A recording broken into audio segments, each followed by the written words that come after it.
जो यहाँ मौजूद हैं आपके हम कुछ सवाल लेने की कोशिश करेंगे। 30 मिनट का वक्त हमने उसके लिए तय कर रखा है। इस तरह से ये 2 घंटे की बहस पूरी होगी। 2-3 बुनियादी बातें हैं जिनका हमें ध्यान रखना है। किसी भी किस्म की नारेबाजी में हमें शरीक नहीं होना है। ये हल्ला गुल्ला नहीं है, क्योंकि पूरी दुनिया देख रही है, तो एक नज़ीर कायम करनी है, एक उदाहरण लोगों के सामने रखना है कि पढ़े लिखे लोग इत्तेफाकी और नाइत्तेफाकी रखते हुए भी, एक दूसरे से सहमति और असहमति रखते हुए भी बात कह सकते हैं। यहाँ पर मेरे JNU के प्रोफेसर बैठे हैं, पुरुषोत्तम अग्रवाल जी, जिन्होंने हमें क्लास में सिखाया है कि सहमति का साहस और असहमति का विवेक, और इसका ठीक उलट भी, ये बड़ा ज़रूरी है। दूसरी बात, ये किसी एक धर्म के बारे में बहस नहीं है, ये बात सबको स्पष्ट होनी चाहिए। किसी धर्म को महान बताने या किसी धर्म को कमतर बताने की ये बहस नहीं है। तो यदि कोई इस उम्मीद से देख रहा है या यहाँ आया है, तो मैं आपको आश्वस्त करना चाहता हूं कि आपको नाउम्मीदी हाथ लगेगी। इस बहस में बहुत ज़्यादा धार्मिक प्रतीकों के इस्तेमाल को लेकर भी ये दोनों लोग जो अभी आपको गंभीर दिख रहे हैं, भले लोग हैं, कल शाम को चाय पर मिले थे, बहुत हंसी मजाक भी इनके बीच हुआ था और गलबैयां डालते हुए एक तस्वीर भी हुई थी। ये इस बात का प्रमाण है कि इंटरनेट पर जो हल्ला मचा हुआ है उसके मुकाबले ये दोनों लोग बहुत ही अच्छे शांत ढंग से बहस के लिए राजी हो गए हैं। ट्विटर की बातें ट्विटर तक सीमित, एलन मस्क आजकल उसको एक्स कहते हैं। और अब इस बहस की शुरुआत मैं इन विद्वानों का, हालांकि इनको परिचय की जरूरत नहीं, पर हो सकता है, हमें पत्रकारिता में सिखाया जाता है कि नेवर अज्यूम, विज्ञान भी यही कहता है। मुफ्ती शमाइल नदवी साहब इस्लामिक विद्वान, शिक्षाविद हैं, कोलकाता के वाहियान फाउंडेशन के संस्थापक हैं, लखनऊ की प्रतिष्ठित दारुल उलूम नदवतुल उलमा से ग्रेजुएशन किया है, सोशल मीडिया और सार्वजनिक मंचों पर अध्यापन और बौद्धिक कामों में सक्रिय हैं और इस समय इंटरनेशनल इस्लामिक यूनिवर्सिटी मलेशिया से PhD कर रहे हैं। अच्छी बात यह है कि पढ़ाई के साथ साथ ट्रैवल ब्लॉग भी बनाते हैं। पेट्रोनस टावर के सामने का ब्लॉग हमने देखा। हमारे साथ जावेद अख्तर साहब हैं। जावेद अख्तर साहब कवि हैं, शायर हैं, गद्य भी लिखते हैं, फिल्मों के लिए संवाद लिखे हैं, गीत लिखे हैं। इससे इतर ये वैज्ञानिक सोच को लेकर या अपने डिक्लेयर्ड एथिज्म को लेकर भी मुखर रहते हैं और अपने तहीं रैशनैलिटी की बात करते हैं। देवियों और सज्जनों, डज गॉड एग्जिस्ट? इस सवाल का जवाब सब अपने अपने तहीं खोजने की कोशिश कर रहे हैं। कोई इसको गॉड डैम पार्टिकल की खोज बताता है, कोई गॉड पार्टिकल की खोज बताता है, कोई हिग्स बोसान की खोज बताता है, कोई ये सवाल जवाब तलाशने की कोशिश करता है कि मास एग्जिस्टेंस में आखिर आया कैसे, हुआ क्या था, सृष्टि के पहले, समय के पहले क्या था। और कोई ये कहता है कि ये सारी खोजें जिस मस्तिष्क में हो रही हैं प्रकृति के क्रम में, वो कैसे विकसित हुआ। मैं उम्मीद करता हूं कि हम आज इन बुनियादी सवालों के कुछ जवाब हासिल करने में कामयाब हों। मैं सबसे पहले मंच पर आमंत्रित कर रहा हूं मुफ्ती शमाइल नदवी साहब को। आइए सर जी।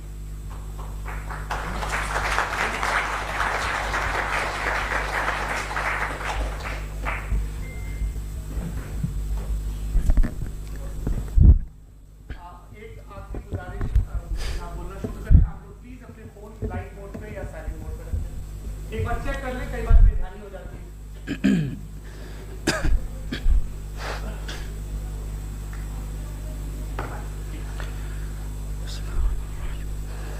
तमाम तारीफ़ें उस क्रिएटर के लिए जिसने इस यूनिवर्स को एक मकसद के तहत पैदा किया है।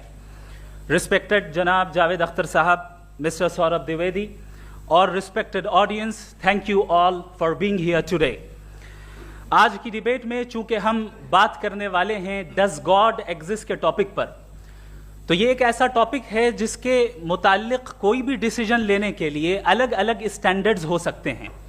लिहाजा डिबेट के शुरू में ये ज़रूरी है कि हम ये जान लें कि आज के इस टॉपिक में कौन सा स्टैंडर्ड सही होगा और कौन सा गलत होगा। सबसे पहला स्टैंडर्ड जिसे मैं समझता हूं कि हमारे रिस्पेक्टेड जनाब जावेद अख्तर साहब बड़ी तेजी के साथ उसकी तरफ लपकेंगे, वो है साइंस। जबकि साइंस दर हकीकत खुदा के एग्जिस्टेंस को डायरेक्टली साबित करने या उसके एग्जिस्टेंस को डिनाई करने के लिए स्टैंडर्ड नहीं बन सकती। और उसकी वजह क्या है, ये मैं नहीं कह रहा, ये वो लोग कह रहे हैं जो साइंस के एक्सपर्ट्स हैं। नेशनल एकेडमी ऑफ साइंस कहती है science doesn't have the processes to prove or disprove the existence of God. Why? क्योंकि साइंस का ताल्लुक एम्पेरिकल एविडेंस से है और एम्पेरिकल एविडेंसेस का ताल्लुक हमारे नेचुरल और फिजिकल वर्ल्ड से है, जबकि गॉड नॉन फिजिकल और सुपर नेचुरल रियलिटी है। लिहाजा नॉन फिजिकल रियलिटी को आप उस टूल के साथ नहीं चेक कर सकते जिसका काम फिजिकल रियलिटी को तलाश करना है। लिहाजा आज इस डिबेट में गॉड की एग्जिस्टेंस को साबित करने या उसे डिनाई करने में साइंटिफिक एविडेंस को एक्सेप्ट नहीं किया जाएगा। दूसरा स्टैंडर्ड हो सकता है रेविलेशन, कि रेविलेशन के जरिए हम यह साबित करें कि गॉड एग्जिस्ट करता है या नहीं। लेकिन यह स्टैंडर्ड भी आज इररेलेवेंट है। क्यों? क्योंकि रेविलेशन मेरे नजदीक सोर्स ऑफ नॉलेज है, वैलिड सोर्स ऑफ नॉलेज है, लेकिन हमारे जावेद अख्तर साहब के नजदीक यह वैलिड सोर्स ऑफ नॉलेज नहीं है। लिहाजा आज की डिबेट में मैं एक भी एविडेंस किसी भी मजहबी स्क्रिप्चर से नहीं दूंगा ताकि जावेद अख्तर साहब के लिए वो अनएक्सेप्टेबल ना हो। तीसरा जो मेयार हो सकता है वो है ऑब्जर्वेशन, कि भाई कोई कहे कि हमें खुदा दिखाओ, अगर है तो दिखाओ, या ये कि खुदा के एग्जिस्टेंस पर एम्पेरिकल एविडेंस दो, तो ये है दर हकीकत गलत टूल का इस्तेमाल करना। ये ऐसा ही है कि जावेद साहब मुझसे ये मुतालबा करें कि मुफ्ती साहब आप मेटल डिटेक्टर के जरिए प्लास्टिक डिटेक्ट करके दिखाएं। अब चूंकि प्लास्टिक डिटेक्ट नहीं हो पा रही है लिहाजा plastic does not exist. No, you are using the wrong tool. इस टूल से प्लास्टिक को डिटेक्ट नहीं किया जाता। लिहाजा मैं समझता हूं कि गॉड के एग्जिस्टेंस पर एम्पेरिकल एविडेंस का मुतालबा करना एक बचकाना मुतालबा है, और हमारे रिस्पेक्टेड जनाब जावेद अख्तर साहब इस स्टेज से अब बहुत आगे निकल चुके हैं। अब बचता है एक ही स्टैंडर्ड, और वो स्टैंडर्ड है अक्ल, लॉजिक, रीजनिंग। और यही वो स्टैंडर्ड है जिसके तहत गॉड की एग्जिस्टेंस को साबित किया जाएगा या गॉड की एग्जिस्टेंस को डिनाई किया जाएगा। लेकिन चूंकि ये बहुत इंपॉर्टेंट और सेंसिटिव टॉपिक है, इसलिए लॉजिकल आर्ग्यूमेंट भी ऐसा होना चाहिए जो डेफिनेटिव हो, इनडेफिनेटिव ना हो, जो 2 और 2 4 की तरह बिल्कुल वाजे हो, जिसे लॉजिकली रिजेक्ट करना पॉसिबल नहीं हो। फॉर एग्जाम्पल हम कहें हमारे रिस्पेक्टेड मिस्टर सौरभ साहब, ये एक इंसान है और तमाम इंसान कॉन्शियस बीइंग है, लिहाजा नतीजा क्या निकला, हमारे सौरभ साहब भी कॉन्शियस बीइंग है। क्या ये इनडेफिनेट आर्ग्यूमेंट है या डेफिनेट आर्ग्यूमेंट है? ये डेफिनेट आर्ग्यूमेंट है। ये 2 और 2 की तरह वाजे है, इसमें किसी तरह जो है लॉजिकली इसको रिजेक्ट नहीं किया जा सकता। तो अगर आज हमारे जावेद अख्तर साहब ऐसी कोई अकली दलील और लॉजिकल एविडेंस दें खुदा के ना होने पर जो डेफिनेट भी हो, तो मैं ये ऐलान करता हूं कि यकीनन मैं उस एविडेंस को कबूल करूंगा और उस पर गौर करूंगा। लेकिन साथ में यह भी ऐलान कर देता हूं प्रेडिक्शन के तौर पर कि ऐसा कोई डेफिनेट आर्ग्यूमेंट कोई नहीं पेश कर सकता। दलील हम देंगे और डेफिनेटिव दलील देंगे, लॉजिकल दलील देंगे, ऐसी दलील देंगे जो एंटायर एथिस्टिक वर्ल्ड उसे रेफ्यूट नहीं कर सकती। चलें अब हम एक एग्जाम्पल सोचते हैं, एक सिनेरियो, सिंपल सिनेरियो, तमाम ऑडियंस से गुजारिश है, हम और आप एक आइसोलेटेड आइलैंड पर हैं, ऐसा आइलैंड जहां पे हमसे पहले कोई कभी नहीं गया। चलते चलते आपके सामने अचानक आपने देखा एक पिंक कलर की बॉल पड़ी हुई है। सबसे पहला सवाल आपके जहन में क्या आएगा कि यह बॉल यहां क्यों आई, कैसे आई, ये पिंक कलर की ही क्यों है, कोई और कलर भी हो सकता था, ये इसी शेप में क्यों है, कोई और शेप भी हो सकता था। नेचुरली आप इस तरफ पहुंचेंगे कि कोई ना कोई है जिसने इन स्पेसिफिक प्रॉपर्टीज के साथ इस बॉल को बनाया है और यहां पे रखा है।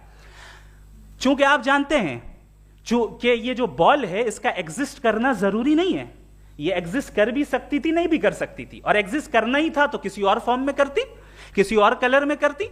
अब आप इस बॉल को एक्सपैंड करते चले जाएं, एक्सपैंड करते चले जाएं, एक्सपैंड करते चले जाएं, यहां तक कि ये बॉल यूनिवर्स के साइज की हो जाए। बताइए कि क्या साइज के बढ़ जाने से सवाल बदल जाएगा? हरगिज नहीं बदलेगा। अभी भी सवाल रहेगा ये यूनिवर्स कहां से आया, इन स्पेसिफिक प्रॉपर्टीज के साथ कहां से आया, क्यों आया, किसने बनाया, यह सवाल उस वक्त भी वैलिड रहेगा। लेकिन यह सवाल अगर हम जनाब जावेद अख्तर साहब से करें तो चूंकि इनका वर्ल्ड व्यू एथिस्टिक है, और सिर्फ इनका नहीं, मतलब जितने भी एथिस्ट हैं और एथिस्टिक वर्ल्ड व्यू को रखने वाले से अगर आप ये सवाल करें कि ये यूनिवर्स कहां से आया, तो इनका जवाब या तो आर्ग्यूमेंट फ्रॉम इग्नोरेंस होगा या डॉगमेटिक होगा। या तो ये कहेंगे कि मुझे नहीं पता कि ये कहां से आया, लिहाजा गॉड डज नॉट एग्जिस्ट, ये आर्ग्यूमेंट फ्रॉम इग्नोरेंस है, या ये कहेंगे कि ये यूनिवर्स खुद ब खुद बन गया। इसका मतलब ये है कि उस बॉल को भी खुद ब खुद बन जाना चाहिए, लेकिन बॉल के ताल्लुक से ये एक्सप्लेनेशन एक्सेप्ट नहीं की जाएगी कि ये खुद ब खुद बन गई, लेकिन यूनिवर्स के ताल्लुक से कर दिया जाएगा। इसे हम दूसरे अल्फाज में डॉगमा भी कह सकते हैं। दूसरी चीज, हमारे जावेद अख्तर साहब जरूर गॉड ऑफ गैप्स की मिसाल भी जरूर देंगे, और मिसाल देंगे कि पहले जमाने में बिजलियां कड़कती थी तो लोगों ने किसी एक खुदा की तरफ, और बारिश होती थी तो दूसरे खुदा की तरफ मंसूब कर दिया, उनके पास दलील नहीं थी। यह हमारा वर्ल्ड व्यू है ही नहीं, यह हमारा वर्ल्ड व्यू है ही नहीं, क्योंकि नेचुरल फिनोमेना के प्रोसेस की इंटरप्रिटेशन को जान लेने से यह कहां से साबित हो गया कि गॉड एग्जिस्ट नहीं करता है। इस पर मैं इंशाअल्लाह अभी आगे बात करूंगा। आप हजरात ये भी देखेंगे, और मैं ये एक्सपेक्ट करता हूं कि हमारे रिस्पेक्टेड जनाब जावेद अख्तर साहब जरूर इमोशनल आर्ग्यूमेंट्स भी देंगे, जो कि एक लॉजिकल फेलेसी है जब बात आती है ट्रुथ को डिसाइड करने में। क्यों? मिसाल के तौर पर वो कहेंगे कि अगर गॉड है तो ईविल क्यों एग्जिस्ट करता है, जबकि मैं कहता हूं ईविल का एग्जिस्ट करना गॉड के एग्जिस्ट करने की दलील है, उसके खिलाफ नहीं है। चूंकि अगर गॉड है तो हम सब उसके सामने अकाउंटेबल हैं, और अगर हम अकाउंटेबल हैं तो अकाउंटेबिलिटी के लिए ईविल का मौजूद होना जरूरी है, उसके बगैर हम अकाउंटेबल नहीं हो सकते। और अगर हम अकाउंटेबल नहीं हैं तो हम जनाब जावेद अख्तर साहब से पूछेंगे कि आप बताएं कि फिर सफरिंग इस दुनिया में क्यों है? अगर खुदा नहीं है तो सफरिंग क्यों है? और उन लोगों के जज्बे का क्या जिनके अंदर सफरिंग के बाद इंतकाम लेने का जज्बा पाया जाता है और वो इस दुनिया से ऐसे ही चले गए, क्या उनकी सारी तकलीफें बेकार चली जाएंगी? अब आ जाएं उसी एग्जाम्पल की तरफ कि बॉल, मुझसे अगर कोई पूछे इस बॉल को किसने बनाया, और या इस एक्सपेंडेड बॉल को किसने बनाया, मैं कहूंगा कि चूंकि ये यूनिवर्स और इस यूनिवर्स की तमाम चीजें कॉन्टिंजेंट हैं। कॉन्टिंजेंट होने का मतलब ये होता है कि जो अपने एग्जिस्टेंस पे किसी के ऊपर डिपेंड करती हो, तो जाहिर है ये यूनिवर्स कॉन्टिंजेंट है। और अगर कोई चीज कॉन्टिंजेंट नहीं है तो मैं रिक्वेस्ट करूंगा कि मुझे दिखा दें कि कौन सी चीज यूनिवर्स में कॉन्टिंजेंट नहीं है, हम भी जरा गौर कर लें और हम भी देख लें। और जब कॉन्टिंजेंट चीजें मौजूद हैं तो फिलोसोफर्स की इस्तिलाह के मुताबिक, हम उस टर्मिनोलॉजी के मुताबिक हम उस जगह तक पहुंचते हैं और उस हस्ती तक पहुंचते हैं जिसे नेसेसरी बीइंग कहा जाता है, कि ये वो नेसेसरी बीइंग है जिसका मौजूद ना होना नामुमकिन हो। क्योंकि अगर ये मौजूद ना हो तो सारी चीजें एग्जिस्टेंस में आएंगी ही नहीं, और ये सारी कॉन्टिंजेंट चीजें उसी के ऊपर डिपेंड करती हैं। अब अगर आप ये सवाल करते हैं कि फिर उस हस्ती को किसने बनाया, फिर उसका कॉज क्या है, फिर उसका कॉज क्या है, फिर उसका कॉज क्या है, और एंडलेसली चले जाएं, इसे हम कहते हैं इन्फिनिट रीग्रेस ऑफ कॉजेस, जो कि लॉजिकल फेलेसी है। कॉन्सेप्चुअली इन्फिनिटी पॉसिबल है। मिसाल के तौर पे न्यूमेरिकल्स 1 2 3 गिनते चले जाएं, इन्फिनिट नंबर्स हैं। मैं कॉन्सेप्चुअली बात नहीं कर रहा, प्रैक्टिकली रियलिटी में साबित करके दिखाएं कि infinite regress of causes possible हैं या नहीं। अगर पॉसिबल हैं तो हम मान लेंगे, मिसाल दे दें, और पॉसिबल नहीं है तो एक ही ऑप्शन बचता है जिसे हम कहते हैं नेसेसरी बीइंग। ऐसी नेसेसरी बीइंग जो इंडिपेंडेंट है, क्योंकि अगर वो डिपेंडेंट हुई तो वो नेसेसरी नहीं रहेगी। ऐसी इंडिपेंडेंट बीइंग जो इटर्नल है, अगर वो इटर्नल नहीं होगी, उसकी बिगिनिंग होगी तो वो खुद कॉन्टिंजेंट है। ऐसी बीइंग जो पावरफुल है, क्योंकि कॉन्टिंजेंट को एक्चुअलाइज करने के लिए पावर चाहिए। ऐसी बीइंग जो इंटेलिजेंट है और नॉलेजेबल है, क्योंकि ये यूनिवर्स स्पेसिफिक फॉर्म और स्पेसिफिक लॉज ऑफ नेचर के तहत प्रिसाइजली चल रहा है। थैंक यू मुफ्ती साहब। मैं इन दलीलों के बाद जावेद अख्तर साहब से गुजारिश करूंगा, आप बैठ के बोलना चाहेंगे या वहां? जी।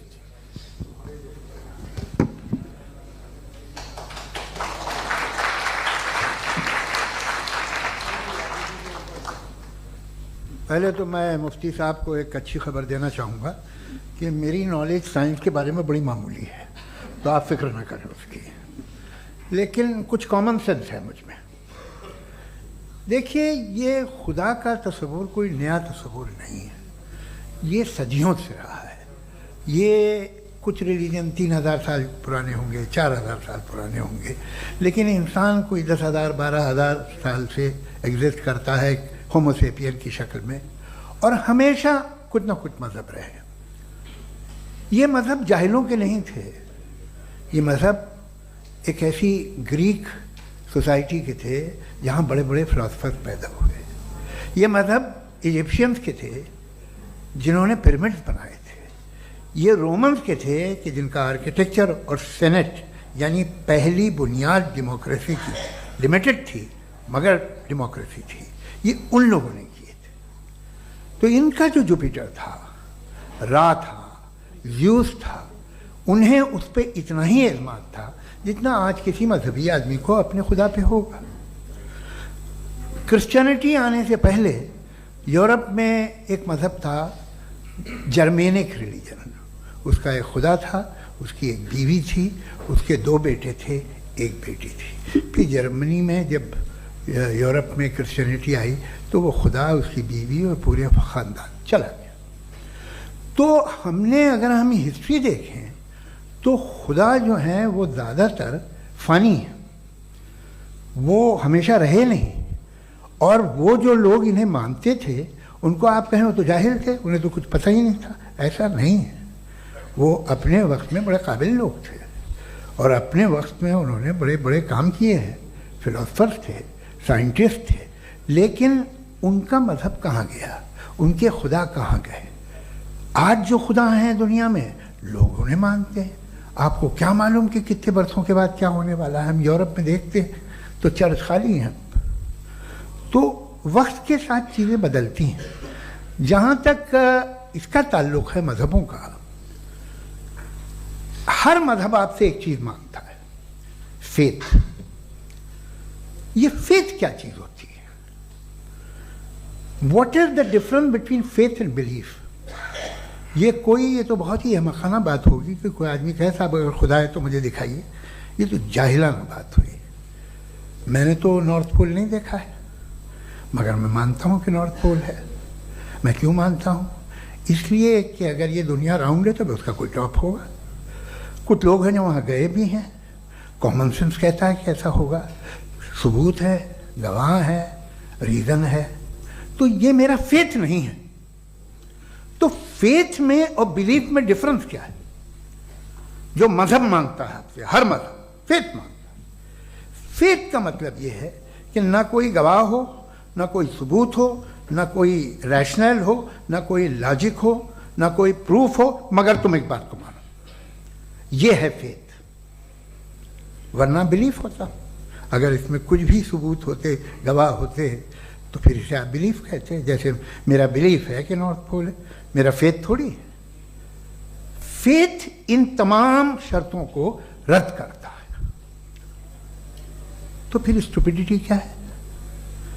अगर मैं एक बात ऐसी मानूं जिसकी ना कोई लॉजिक है, ना कोई रैशनल है, ना कोई प्रूफ है, ना कोई गवाह है, ना कोई सबूत है, और मैं उसे मानूं, तो ये स्टुपिडिटी हुई। इसे ही भाई कल को मैं यकीन कर लूं कि एलॉन मस्क जो है मेरा भाई है, तो मुझे इंतहाई खुशी होगी, सुकून भी बहुत मिलेगा मुझे। लेकिन और कहे भाई क्यों मानते हो, क्या सबूत है? भाई वो तो अमेरिकन है और तुम तो इंडियन हो, वो तो नस्ल अलग है, तुम्हें कभी मिले भी नहीं। साहब देखिए मेरा फेथ है, इस पर बात न किया। फेथ का मतलब ही यह है कि आप प्रूव नहीं कर सकते। अगर आप प्रूव कर सकते हो तो फेथ की जरूरत ही नहीं, फिर तो आप बात करेंगे, आप कितनी बहस कर लीजिए। अल्टीमेटली दुनिया का हर मजहब फेथ पे टिका है, और फेथ का मतलब है एक ऐसा यकीन जिसका कोई सबूत, कोई गवाह, कोई रैशनल नहीं। अब आप ये कहें, क्या आप ये क्यों कह रहे हैं कि साहब ये कायनात किसने बनाई? कमाल ये है कि आपने बताया कि एक आइलैंड पे गए और एक बॉल देखी। आपने ये नहीं कहा कि आइलैंड किसने बनाया, आपको सिर्फ बॉल पे हैरत हुई। हमने आइलैंड पे हमने हैरत नहीं की, होते हैं आइलैंड। इसी तरह ये आइलैंड है, सितारे, ये गैलेक्सीज, ये सब आइलैंड हैं, खला में। हम उन्हें टेकन फॉर ग्रांटेड लेते हैं, हम पूछते नहीं किसने बनाए। आपने जजीरे के बारे में भी नहीं पूछा है। मेरी पैदाइश कैसे हुई? क्या मैं प्लान्ड पैदा हुआ था? I was plan to be born, या एक लकी स्पर्म था जो किसी एक से चिपक गया? मेरी पैदाइश रैंडम है। रैंडम। और इंसाफ जिसे आप कहते हैं, इंसाफ का तो नेचर से कोई वास्ता ही नहीं है। जो आप कहते हैं कि एक दिन इंसाफ मिलेगा, इंसाफ is a human concept, nature में कोई इंसाफ नहीं।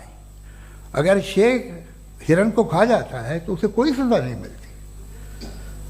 अगर एक आंधी आती है और हरे भरे पेड़ों को उखाड़ के फेंक देती है तो आंधियों की जेल नहीं होती है। नेचर में इंसाफ नहीं, इसलिए वो नेचर को इंसाफ की जरूरत भी नहीं। नेचर तमाम एक है। अब हम कहें कि साहब ये देखिए जो मैंने खाना खाया था ये मेरी आँख तो नहीं यूँ कर दिया उसे, तो इसे सज़ा मिलनी नहीं, वो सिस्टम है, ऐसे ही चल रहा है। नेचर बगैर इंसाफ के है। इंसाफ इज अ ह्यूमन कॉन्सेप्ट। तो जो आपसे कहता है कि मैं तुम्हें इंसाफ दूंगा, वो इंसानी जहन की पैदावार है। ये नेचुरल है ही नहीं, ये आसमानी है ही नहीं। नेचर का तसव्वुर, इंसाफ का तसव्वुर। भाई आप साथ मिलते हैं, अब आप लेफ्ट हैंड ड्राइव करते हैं, ये क्या है? तमाम सच, तमाम नेकी, तमाम शराफत लेफ्ट हैंड ड्राइव है। वरना क्या होगा, या तो आप क्रॉस कर देंगे, आपका एक्सीडेंट हो जाएगा, या आप किसी को मार देंगे, या ट्रैफिक जैम हो जाएगा।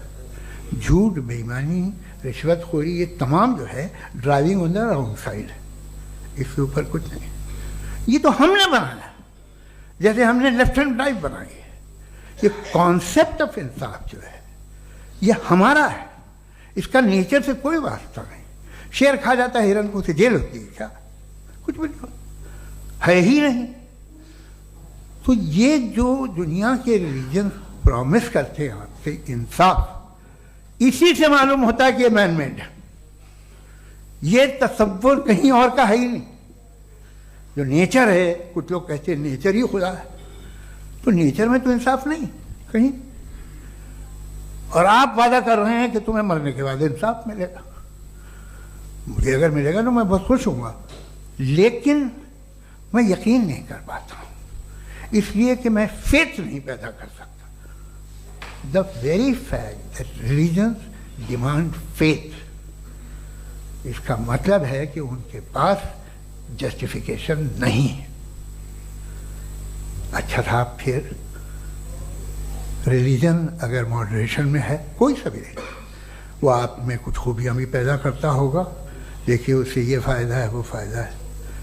अल्कोहल जो है वो ज़्यादातर दवाओं में यूज़ होती है, और एक सर्वे किया गया था अमेरिका में कि लॉन्जेटिविटी किन लोगों की है। तो एक तरफ वो लोग थे जो शराब पीते ही नहीं थे, और एक तरफ वो थे जो एक बोतल शराब रोज़ पीते थे। सबसे ज़्यादा लंबी उम्र की है जो 2 पैक नाप के शराब पीते हैं और खाना खाते हैं। मगर हम शराब को बुरा समझते हैं, मैं भी बुरा समझता हूँ। क्यों? ऐसा होता नहीं। कुछ चीज़ों में आदत होती है जो बढ़ती है। आज तक में एक आदमी दूध पीता है, आप 10 साल बाद भी मिलेंगे तो एक ही गिलास पीता होगा। ऐसा नहीं होता, सुबह से दूध पीता रहता है। मिल्कोहलिक मैंने नहीं देखे, अल्कोहलिक होते हैं।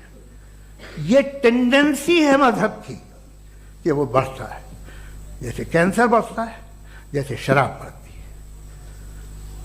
कुछ लोग होंगे जो उसे सही तरह से यूज़ करते हैं। मुझे यकीन है कि हमारे मुफ्ती साहब भी उनमें से एक, इनसे बहुत खुशी हुई मुझे इनसे मिलकर। लेकिन कितने लोग हैं कि आज आप देखते हैं दुनिया में जो तबाहियाँ हैं, इनमें कितना हाथ है उन लोगों का जो बिलीवर कहते था मजहब ये नहीं कहता, ना कहता होगा, मगर जब ये मजहब पीते हैं तो ऐसे बिहेव करते हैं। थोड़ा सा अगर हो तो शायद बहुत अच्छी बात, लेकिन शराब थोड़ी सी नहीं रहती, उसमें टेंडेंसी है पहले। थोड़ा सा अगर 2-3 कैंसर के सेल हो ना बॉडी में तो आदमी स्लिम रहेगा, लेकिन वो 2-3 सेल नहीं रहते, वो मल्टीप्लाई होते हैं। जावेद साहब टाइम पूरा हो गया। टाइम हो गया, तो बस बात खत्म हो गई। अच्छा, मुझे कुछ और कहने को था भी नहीं। जी, मैं पहले जवाबी दौर के लिए इनवाइट कर रहा हूं मुफ्ती साहब को। Your rebuttal round 1, you have 7 minutes.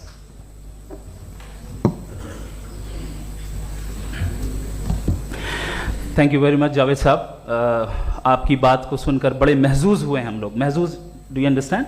We enjoyed.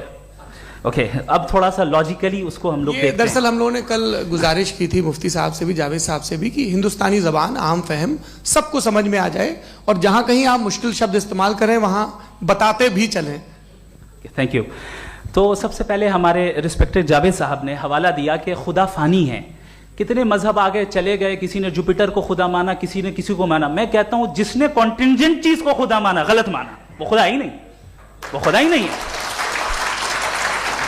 हम तो नेसेसरी बीइंग को साबित करने बैठे हैं, वो नेसेसरी कॉज जो इटरनल है, जो अबदी भी है और अजली भी है, हम किसी और को साबित करने नहीं बैठे। दूसरी चीज उन्होंने कहा कि फेथ एंड बिलीफ, ये एक ऐसी डेफिनेशन है फेथ की जो इन्होंने पहली मर्तबा पेश की है, या माफ कीजिएगा इन्होंने पहली मर्तबा पेश नहीं की है, रिचर्ड डॉकिंस ने पहली मर्तबा पेश की है। मुझे मालूम है ये सोर्स कहां से है। एपिस्टेमोलॉजिकली फेथ और बिलीफ का फर्क आप इस तरह नहीं कर सकते सर। फेथ सही भी होता है, गलत भी होता है, बिलीफ सही भी होता है, गलत भी होता है। जो लॉजिक, रीजन और एविडेंस से बैक्ड होगा वो फेथ सही होगा। और आप जिस फेथ की बात कर रहे हैं कि इलॉजिकल है और उसके पीछे नहीं है, तो we are on the same page. हम नहीं मानते उस फेथ को, जो फेथ ऐसा हो जिसके पीछे कोई लॉजिक ना हो, एविडेंस ना हो, हम नहीं मानते। हम तो उस फेथ के कायल हैं जिसके पीछे लॉजिक हो और एविडेंस हो। तो बिलीफ सही भी होता है, गलत भी होता है, फेथ भी सही होता है और गलत भी होता है। तो आज फेथ और बिलीफ के डिफरेंस पे बात नहीं हो रही। आज आप चाहे फेथ एक्सेप्ट कर लें या बिलीफ एक्सेप्ट कर लें, आज ये बात होगी कि ट्रूथ क्या है, चाहे ट्रू बिलीफ सही है या ट्रू फेथ सही है, और फॉल्स फेथ क्या है और फॉल्स बिलीफ क्या है, बात इस पे हो रही। दूसरी चीज इन्होंने पूछा स्टुपिडिटी फिर क्या है। अगर फेथ रिलीजन स्टुपिडिटी नहीं है तो और क्या है? चूंकि फेथ का मुतालबा करते हैं तो स्टुपिडिटी क्या है? मैं कहता हूं स्टुपिडिटी एथिज्म है। उसकी वजह यह है कि आप एक सड़क पे जा रहे हो और आप किसी गार्डन में जाएं और देखें वहां लिखा है फूलों के साथ I love Javed Akhtar, and I really do, I love you sir. So जब आप वहां पर पहुंचे तो वहां पहुंचकर अब ये बताएं, क्या आप ये कहेंगे वाह व्हाट अ नेचुरल सिलेक्शन?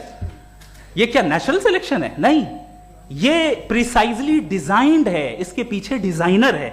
लिहाजा अगर कोई एक ऐसी कॉमन सेंस की बात को कबूल नहीं कर रहा है कि यूनिवर्स जो इतने प्रिसाइजली काम कर रहा है, हम कह दें कि खुद ब खुद बन गई, मैं समझता हूं इससे बड़ी स्टुपिडिटी और कुछ नहीं है। ये इरैशनल चीज है।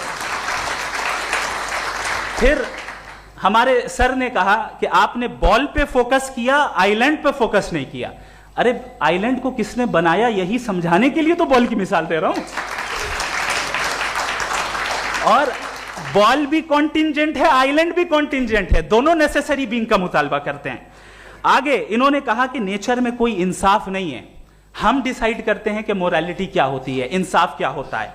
हम डिसाइड करते हैं, जैसे ड्राइविंग सीट में ट्रैफिक वाला, ये तो किसी खुदा ने नहीं कहा, ये है, इसे कहते हैं फॉल्स इक्विवेलेंस। ये एक लॉजिकल फेलेसी है। आपने जो है मिसाल दी ड्राइविंग की और ट्रैफिक की, ये सब्जेक्टिव मोरालिटी है। आप सब्जेक्टिव मोरालिटी को मिसाल बनाकर ऑब्जेक्टिव मोरालिटी के ऊपर नहीं थोप सकते। इंसाफ की ऑब्जेक्टिव मोरालिटी। अगर आप ये कहते हैं कि नेचर में इंसाफ नहीं है, तो इंसाफ का न होना ये नेचुरल हुआ, तो फिर नेचर को नेचर रहने दे। क्यों हम इतना स्ट्राइव कर रहे हैं दुनिया में इंसाफ लाने के लिए? ये तो इलॉजिकल बात है, इरैशनल बात है।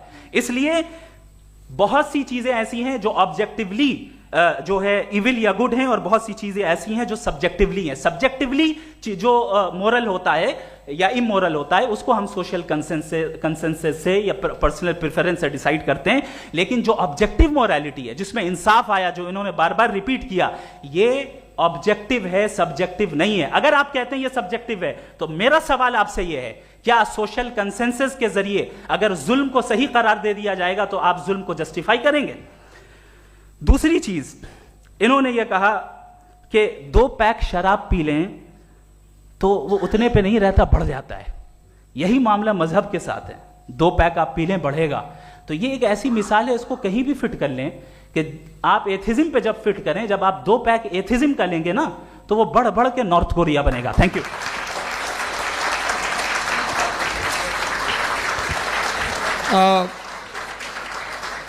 फर्स्ट राउंड के रिबटल के लिए मैं जावेद साहब को इनवाइट कर रहा हूं। आपके पास 7 मिनट का वक्त है, रीसेट कर दीजिएगा प्लीज।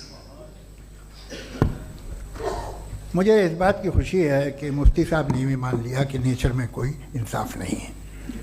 तो कोई भी चीज़ जो इंसान ने नहीं बनाई है उसमें इंसाफ नहीं होता है। एक बात मैं आपसे अर्ज करूं, जरा पता लगा लीजिएगा, ये जो आप बाग में जाते हैं बेहद खूबसूरत फूल देखते हैं ना, इनमें से कोई नेचुरल नहीं है। ये सारे फूल क्रॉस करके बनाए गए हैं। जो जंगल में फूल होते हैं नहायत मामूली होते हैं, ये फूल इंसानों ने बनाए हैं। जो आप बाग में देख के वाह वाह कहते हैं, ये इंसानों के बनाए हुए हैं। डिफरेंट फूलों को क्रॉस करके, डेवलप करके, फिर क्रॉस करके इस तरह से बनाए गए। नेचुरल फ्लावर नहीं। किसी जंगल वीरान में जाके आप गुलाब के फूल नहीं देखेंगे। ये सब बनाए हुए इंसान ने, बहुत से काम इंसान ने किए हैं। बाकी है कि आपने मेरी एक बात का जवाब नहीं दिया, जिससे मुझे शिकायत है कि फेथ क्या है और आप फेथ मांगते क्यों हैं मुझसे। आप तो लॉजिकल हैं, आपके पास तो सारे रैशनल हैं, आपके पास सारे सबूत हैं, तो आपको फेथ की डिमांड क्यों करते हैं कि भाई तुम सरेंडर कर दो और सवाल मत करो। कोई मजहब सारे सवाल करने की इजाजत नहीं देता है और मना करता है कि दादा सवाल ना करो, बह जाओगे तुम। आप क्यों रोकते हैं? हकीकत यह है कि इंसानी तारीख क्या है। इंसानी तारीख ये है कि दुनिया में दो तरह के लोग हुए हैं। एक वो जिन्होंने अपनी लाइल्मी की परस्तिश की है, दूसरे वो जिन्होंने अपनी इग्नोरेंस या लाइल्मी से झगड़ा किया है और मालूम किया है कि क्या है। ये जो आप कह रहे हैं, आज आप हैरान हैं कि भाई ये यूनिवर्स कैसे बनी। लोग हैरान थे कि सूरज डूबता है तो इधर से कैसे निकलता है। और आप एक कदम जाके हमेशा का मानने को तैयार है, एक कदम पीछे ही मान जाइए। भाई आप इसके बाद जाते हो, कहते सवाल ना करना कि ये कहाँ से आया, ये पावर तो हमेशा से हमेशा रहेगी। तो आप यूनिवर्स के बारे में मानने में क्या तकलीफ है? एक कदम पहले रुक जाइए। ये हमेशा से थी या नहीं थी, हमें मालूम नहीं है। और ये कहना कि हमें मालूम नहीं है, कमाल ये है कि दुनिया के सारे मजहब सब जानते हैं ये दुनिया कैसे बनी थी, कैसे मिटेगी, मरने के बाद क्या होगा, इनको सब इल्म है। इनको किसी को डायनासोर होते थे पहले ये नहीं पता था, किसी को नहीं पता। किसी भी दुनिया की मजहबी किताब में डायनासोर का जिक्र नहीं है। लेकिन बाकी सब बातें, how to make universe in 4 easy lessons and बाकी सब पता है। जिसको सब पता है वो गड़बड़ है। हम में ये इनकिसार, ये ह्यूमिलिटी होनी चाहिए कि हम ये कहें कि हमें ये बहुत सारी बातें नहीं मालूम, लेकिन हम उनकी परस्तिश ना करना, अपनी लाइल्मी को की परस्तिश ना करें, हम उसे पता लगाने की कोशिश करें। जिस दुनिया में आप बैठे हैं सर, ये हॉल जो है, ये इलेक्ट्रिसिटी जो है, ये माइक जो है, जिस हवाई जहाज से आप आए थे, वो जिस कार से आप यहाँ आए हैं, ये सब उन लोगों की बनाई हुई है जिन्होंने सवाल किए थे। ये दुनिया जिसमें आप आज आराम से हैं, ये उन लोगों की बनाई है कि जिन्होंने सवाल किए थे। और हर स्टेज पे इन सवालों को मकरूह कहा गया था, गलत कहा गया था। आप जरा तारीख पढ़िए, एक बड़ी दिलचस्प किताब है बर्ट्रैंड रसेल की, जिसमें उसने रिलीजन एंड साइंस कि कब से रिलीजन जो है साइंस के अगेंस्ट है। और हद तो यह है कि भाप के इंजन के खिलाफ थे, स्टीम इंजन के भी खिलाफ थे, और फतवे हुए उन पर, वेटिकन ने दिए।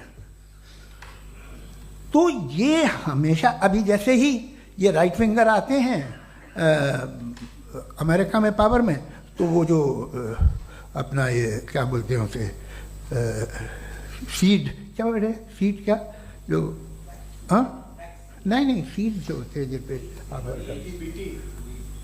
जी, नहीं भाई, वो जो ह्यूमन बॉडी के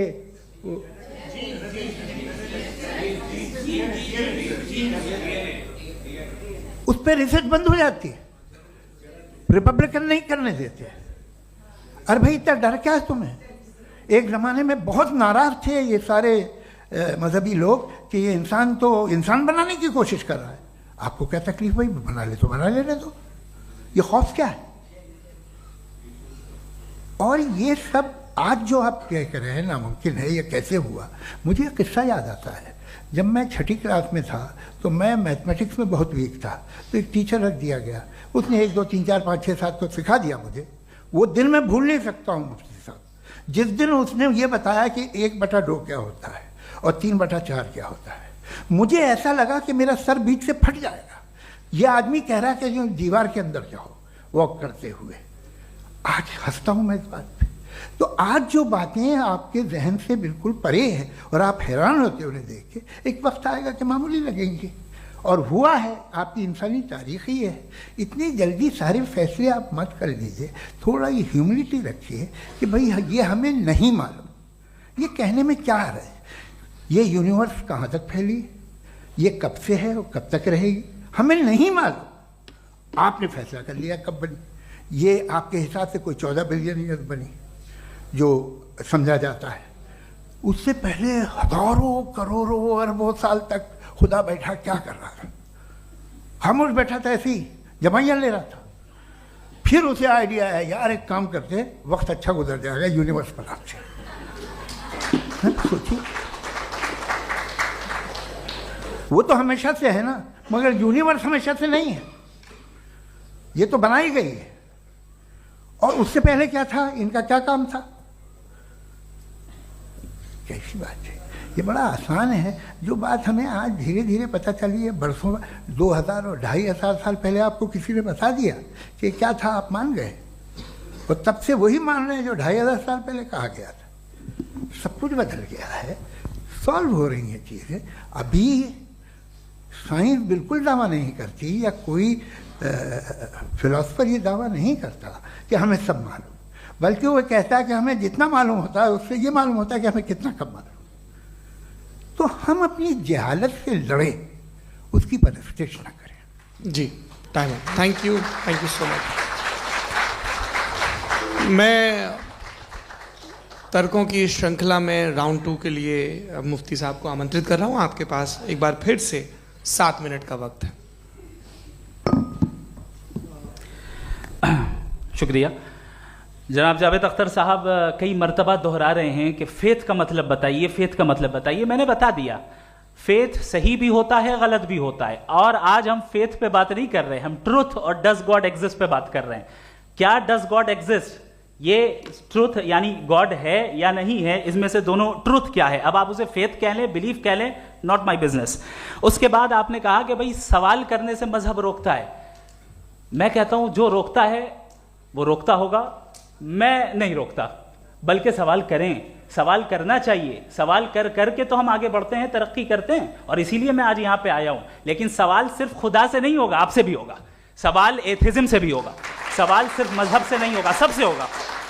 और आज मैं सवाल करूंगा और उम्मीद है कि आप जवाब देंगे। अभी तक आपने वैसे कॉन्टिंजेंसी आर्ग्यूमेंट का कोई जवाब नहीं दिया। चलें, आपने कहा यूनिवर्स के बारे में इटर्नल क्यों नहीं बोल देते। ये चूंकि लॉजिकली पॉसिबल ही नहीं है कि यूनिवर्स इटर्नल हो। यूनिवर्स एक कॉन्टिंजेंट चीज है जो टाइम एंड स्पेस के पाबंद है, टाइम एंड स्पेस से बाउंड है। जो टाइम एंड स्पेस से बाउंड होगा वो कॉन्टिंजेंट होगा, जो कॉन्टिंजेंट होगा वो उसकी बिगिनिंग हुई होगी, जिसकी बिगिनिंग हुई होगी वो इटर्नल नहीं हो सकता। ये तो कॉमन सी बात है। आपने कहा कि किसी मजहबी किताब में डायनासोर का जिक्र नहीं है। अफसोस कि आज तक किसी मैथमेटिक्स के किताब में मुझे डायनासोर का जिक्र नहीं मिला।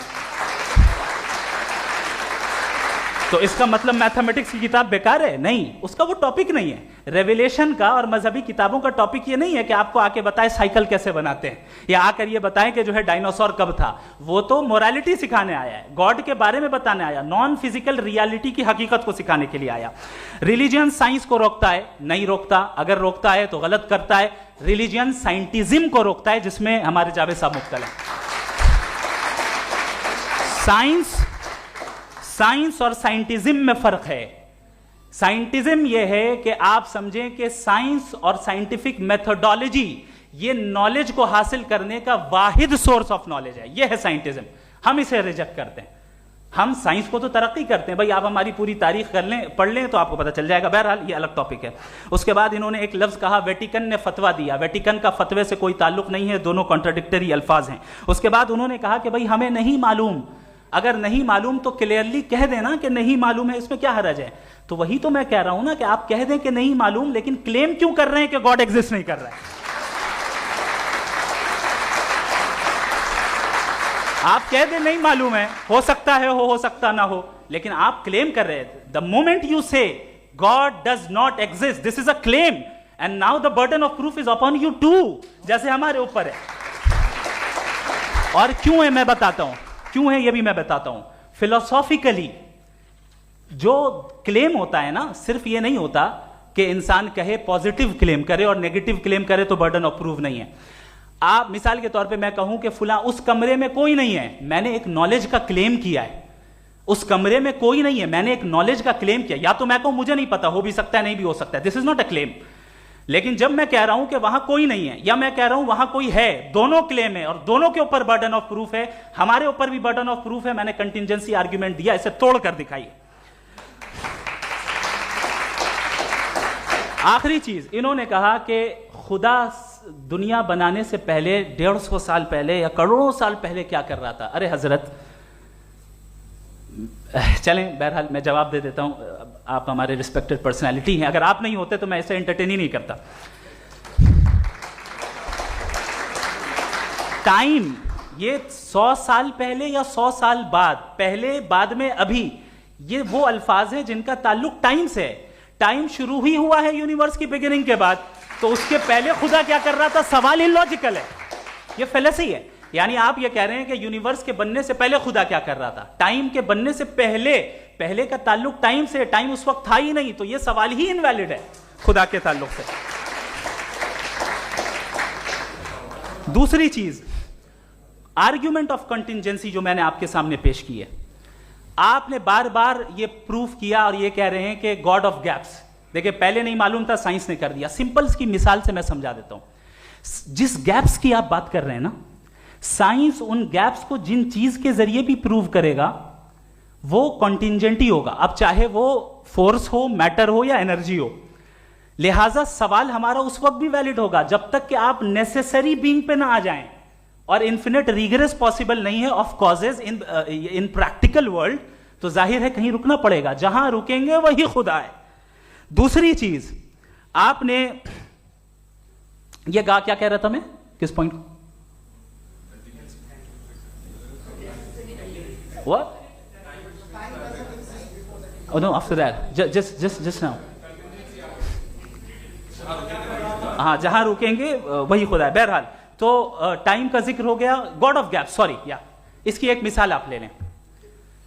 एक कार है, एक साहब ने देखा कि भाई कार जो है उसके व्हील्स कितने अच्छे लगे हुए हैं सही जगह पे, स्टीयरिंग जो है कितने अच्छे जगह पे लगी हुई है, और सीट्स कितने वेल डिजाइंड है, कितनी प्रिसाइजली ये कार काम कर रही है, तो जरूर कोई ना कोई इसे क्रिएट किया है, किसी ने क्रिएट किया है। अब जावेद साहब आए और कहे अरे जनाब बोनेट खोलिए, इसमें इंजन है, इंजन इस कार को चला रहा है, hence prove no one has created the car. This is illogical, this is irrational. आपने इंजन के जरिए उस गैप को तो साबित किया, लेकिन क्या उससे कार की जो क्रिएशन है और उसका जो क्रिएटर है ये इम्पॉसिबल हो जाए, ऐसा पॉसिबल है? उसका सवाल खत्म हो जाए, ऐसा पॉसिबल है? नहीं। आपने गैप्स को फिल करके, कॉन्टिंजेंट चीजों से गैप्स को फिल करके हमारे ऑब्जर्वेशन को और ब्रॉड कर दिया। अब हमें और पता चल गया कि ये जो कार है इसका सिस्टम कितना ज्यादा कॉम्प्लेक्स है। पहले कम समझते थे, अब कॉम्प्लेक्सिटी और ज्यादा वाजे हो गई। अब हमें समझ में आ रहा है कि हमारी सर्टेनिटी और बढ़ गई कि जरूर इस कार को किसी ना किसी ने बनाया। यही मामला यूनिवर्स का है। साइंस हमेशा फिजिकल वर्ल्ड की चीजों को ही फिल करती जाएगी और फिजिकल चीजों से ही करती जाएगी, चूंकि एम्पेरिकल एविडेंस का ताल्लुक फिजिकल वर्ल्ड से है। आप साइंस के जरिए मेटाफिजिकल रियलिटी को कभी साबित नहीं कर सकते। ये रॉन्ग टूल का इस्तेमाल करना है। ये वही काम है कि आप मेटल डिटेक्टर से प्लास्टिक डिटेक्टर करने चलें, जो कि जाहिर है सही नहीं है। Thank you.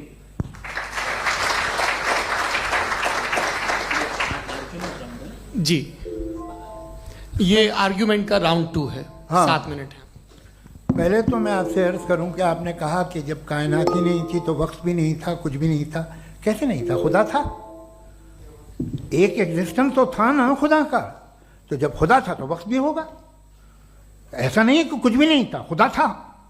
अच्छा, बाकी एक आपने कहा साहब आप साबित कीजिए, आपके पास भी लॉजिक है या मेरे पास भी लॉजिक है। आप मेरा जिम्मेदारी नहीं है साबित करना कि खुदा है। बर्टन रसल ने बड़ी अच्छी बात कही। बर्टन रसल ने बड़ी अच्छी बात कही। मैं आपसे अगर ये दावा करूं कि एक चाय की केतली मरीख के चारों तरफ घूम रही है, मार्स के चारों तरफ, तो ये आपका काम नहीं है कि आप साबित करें कि कोई चाय की केतली नहीं है। ये मेरा काम है, मैंने दावा किया है। ये दावा तो मजहबी लोग करते हैं कि खुदा है, मैं क्यों साबित करूं कि नहीं है? जब तक आप मुझे कन्विंस नहीं कर देंगे मैं नहीं मानूंगा। आपकी जिम्मेदारी है, मेरी जिम्मेदारी नहीं है। दोयम ये कि ये जो आप कह रहे हैं, जो गैप्स हैं, ये गैप जब जब किसी मजहब को चैलेंज करते हैं, जब ऐसा कोई बात आती है तो हंगामा हो जाता है कि जब वो चैलेंज करें किसी फेथ को। ये तमाम साइंस जो है इसे मुख्तलिफ जगहों पे मुख्तलिफ वक्तों में मजहब ने रोकने की कोशिश की है। ये किताब है religion and science Bertrand Russell की, पढ़िएगा, अच्छी लगेगी आपको। तारीख ही है साइंस, मजहब की साइंस से उसका यही रिश्ता है। अच्छा, अब ये हम सोचें कि बहरहाल ये वजूद जो है मजहब और ये बिलीव इन गॉड इंसान को बेहतर बना देता है, तो एक काम कीजिए, हिंदुस्तान वर्ल्ड का नक्शा लीजिए और मार्क कीजिए कि रिलीजन कहाँ कहाँ ज़्यादा है, कहाँ कहाँ, चाहे वो लैटिन अमेरिका हो या मिडल ईस्ट हो या फार ईस्ट हो या हिंदुस्तान के वो इलाके जहाँ मजहबियत ज़्यादा है। रख दीजिए नक्शा अलग।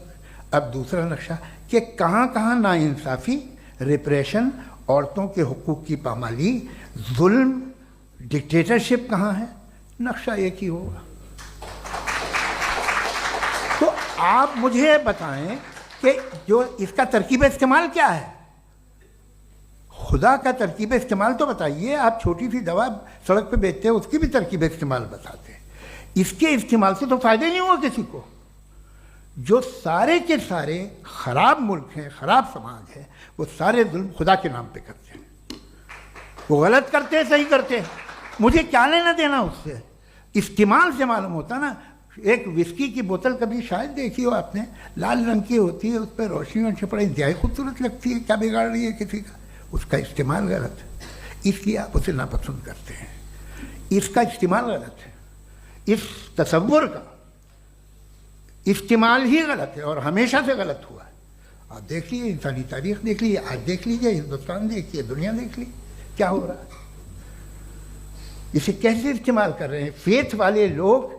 क्या फेयर हैं, जस्ट हैं, जो अपने खुदाओं पे यकीन रखते हैं? वो किस तरह के लोग हैं? वो लोगों को इंसाफ देते हैं, वो बेहतर इंसान बने।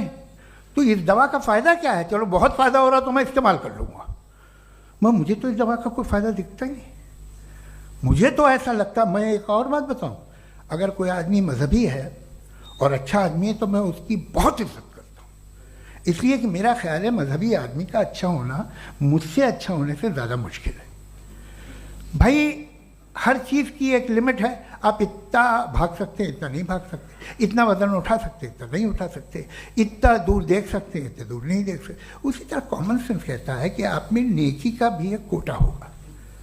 अब आप अगर सुबह जाते हैं अपनी इबादत गाह और इबादत करते हैं तो बाहर निकलते हैं तो आप तो यही महसूस करते हैं कि आपने एक बहुत अच्छा काम किया, आपकी नेकी का एक बहुत बड़ा कोटा खर्च हो गया जिससे किसी का कोई फ़ायदा नहीं हो। मैं तो नहीं जाता हूँ तो मुझे तो किसी को खाना खिलाना पड़ेगा, किसी बेवा की मदद करनी पड़ेगी। मैं अपना कोटा कैसे कंज्यूम करूं? आप अपना कोटा, सारे मजहबी लोग इंतहाई यूजलेस कामों में यूज करते हैं। उसके बाद भी अगर आप में बच्ची है थोड़ी सी शराफत, तो भाई वाह क्या बात है।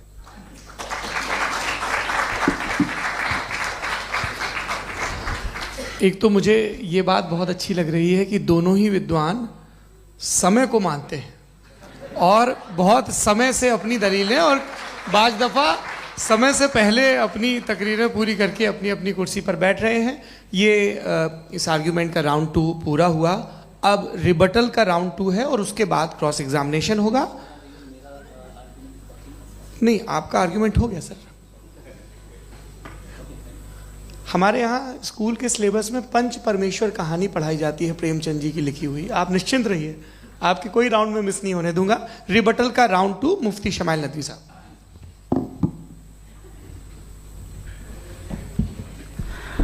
असल में जो हकीकी प्रॉब्लम है, असल प्रॉब्लम है वो ये है कि जावेद साहब के पास कॉन्सेप्ट ऑफ गॉड क्लियर नहीं है। इन्होंने कहा कि कायनात से पहले खुदा तो था, तब भी तो टाइम होगा। ये टाइम कायनात का हिस्सा है। हम खुदा, उस खुदा को मानते हैं, नेसेसरी बीइंग का टाइमलेस होना जरूरी है, चूंकि वो टाइम का क्रिएटर है। जब उसने टाइम को क्रिएट किया तो वो खुद टाइम पे कैसे होगा? उसने जब स्पेस को क्रिएट किया तो खुद स्पेस में कैसे होगा? अगर वो टाइम एंड स्पेस को पहले से ही उसका पाबंद है तो फिर किस चीज को उसने क्रिएट किया? लिहाजा ये सवाल गलत है कि खुदा था तो टाइम होगा, बिल्कुल नहीं। टाइम के पाबंद हम है, खुदा नहीं है। हम फिजिकल वर्ल्ड से ताल्लुक रखते हैं, वो मेटाफिजिकल रियलिटी है। दूसरी चीज इन्होंने मिसाल दी कि चाय की केतली हवा में घूम रही होगी, और पता नहीं शायद वो बर्टन रसल का उन्होंने हवाला दिया। बहरहाल यही प्रॉब्लम है। प्रॉब्लम यही है कि हम चीजों के दरमियान डिफरेंशिएट नहीं कर पाते। ये जो आपने मिसाल दी ये इमेजिनेशन है, और मैं जो साबित कर रहा हूं वो लॉजिकल नेसेसिटी है। आप इमेजिन करने आए तो कुछ भी करें, जुपिटर में पिंक एलिफेंट होगा, यूनिकॉर्न होगा, करें, उससे कायनात पे क्या फर्क पड़ता है? उससे आप लॉजिकल नेसेसिटी साबित नहीं कर सकते। मैं तो उस प्राइम कॉज की बात कर रहा हूं, उस नेसेसरी बीइंग की बात कर रहा हूं जिसके बगैर इस कायनात का एग्जिस्टेंस मुमकिन नहीं है। दूसरी चीज, मजहब को साइंस चैलेंज करती है वगैरह वगैरह, ये हमारा टॉपिक ही नहीं है। मैं इस पर बात करूंगा तो फिर मेरा वक्त चला जाएगा। मजहब के ऊपर चूंकि हमारी डिस्कशन नहीं है, साइंस को मजहब और बिलखुसूस मैं और हमारा वर्ल्ड व्यू कम अज कम साइंस को पीछे नहीं करता है, साइंटिज्म की मजम्मत करता है। इसकी वजाहत मैंने पहले कर दी। दूसरी चीज इन्होंने कहा वर्ल्ड का नक्शा लीजिए, वर्ल्ड मैप लीजिए, दो अलग अलग जगह की। हजरत मैंने ये होमवर्क किया था, और मैंने मिडिल ईस्ट का एक नक्शा लिया और यूरोप का एक नक्शा लिया, ये मजहबी इलाका और ये लिबरल और एथीस्ट इलाका। मुझे पता चला कि सबसे ज्यादा रेप केसेस जो हैं वहां पर है।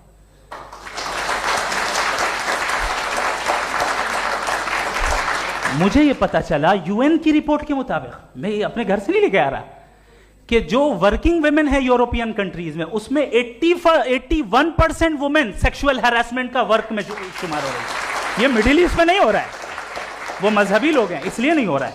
दूसरी चीज, आपने ये कहा कि मजहबी आदमी का अच्छा होना हमारे अच्छे होने से बहुत मुश्किल है, बहुत मुश्किल है। तो इसका मतलब यह है कि गॉड के अलावा आपके पास अच्छे और बुरे का कोई स्टैंडर्ड है। मैं चाहूंगा कि कन्वर्सेशनल स्टाइल वाली डिस्कशन और सेगमेंट पे इसी पे बात कर लेते हैं। Thank you very much.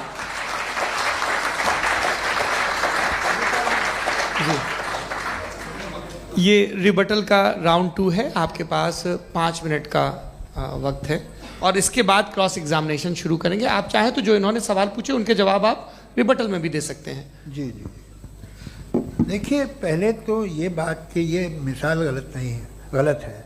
इन्होंने पहले ही हमको डिसार्म कर दिया। कह लिया अकल से मामला सॉल्व नहीं हो सकता, लॉजिक से आप पहुंच नहीं सकते। ये एक मेटाफिजिकल चीज़ है। मेटाफिजिकल अजीब सा लफ्ज़ है, ठीक से किसी को माने नहीं मालूम इसके, तो ऐसा लगता है कुछ बड़ी चीज़ है। अरे भाई, क्या होता है मेटाफिजिकल, बताओ, खड़ी हो। ये एक लफ्ज़ है जो कहीं भी इस्तेमाल हो जाता है। जब आप एक बात कर रहे हैं और आप मुझसे बहस कर रहे हैं तो मुझे मेटाफिजिकल मत बताइए, आप लॉजिकली मुझे प्रूफ किए। और अगर लॉजिकली आप नहीं बात करते साहब ये मेटाफिजिकल है, तो फिर हम आप बात क्या कर रहे हैं? मेरा आपका किस ज़बान में कॉन्वर्सेशन होगा? और ये कहना कि वक्त पहले नहीं था, तो फिर क्यों कहते हैं ये हमेशा से और हमेशा रहेगा? हमेशा वक्त है, तो आप कैसे कहते हैं वो हमेशा से है और हमेशा रहेगा? हमेशा का मतलब है कोई वक्त, अगर वक्त ही नहीं है तो हमेशा कैसे? बाहर वो रहेगा। अब मैं ये देखता हूँ, आपने कहा ना कि वहाँ रेप ज़्यादा होते हैं, तो हम एक बात देखते हैं कि ये दुनिया जिस पे वो कादर मुतलक है, जिसकी मर्ज़ी के बगैर पत्ता भी नहीं हिलता, ओमनीपोटेंट है, ये दुनिया चल कैसे रही है? और इस दुनिया का हाल क्या है? 45,000 बच्चे जो 10 साल की उम्र से कम थे वो गाजा में मरे। भूख से काला हांडी में बच्चे मरते हैं और डिप्थेरिया से मरते हैं। डिप्थेरिया अजीब मर्ज है, गले में जाली बनना शुरू होती है, बच्चा नीला हो जाता है, गरीब का बच्चा, इसलिए कि उपास इलाज में। ये कादर मुतलक है जो चाहे कर दे, इससे आप दुआएं मांगते हैं हमारी ये काम कर दे वो कर दे, तो इसका मतलब डे टू डे लाइफ में वो इंटरफेयर करता है और ये देख रहा है वो। अगर वो वाकई भी है फॉर डिस्कशन सेक, तो मैं जब दुनिया देखता हूँ तो मेरे दिल में उसके लिए कोई इज्जत नहीं पैदा होती। ये क्या कर रहे हो तुम पूरे ऑल पावरफुल हो ओमनीपोटेंट हो, ओमनी प्रेजेंट हो। तुम तो वहाँ गाजा में रहे होगे ना, तुम हर जगह हो। तुम देख रहे थे कि बच्चे की कैसे धज्जियाँ उड़ रही, तुम देख रहे थे, और तुम चाहते हो मैं तुम्हारी परस्तिश करूँगा, तुम हो भी। अरे यार, इससे अच्छे तो हमारे चीफ प्राइम मिनिस्टर हैं, कुछ तो ख्याल करते हैं। कमाल है, आप किसकी इबादत कर रहे हैं? अगर वो है भी, ये दुनिया नाइंसाफी से, जुल्म से, जबर से, तशद्दुद से भरी हुई। और आप ये मत कहिएगा कि वो देख रहा है और वो बताएगा एक दिन।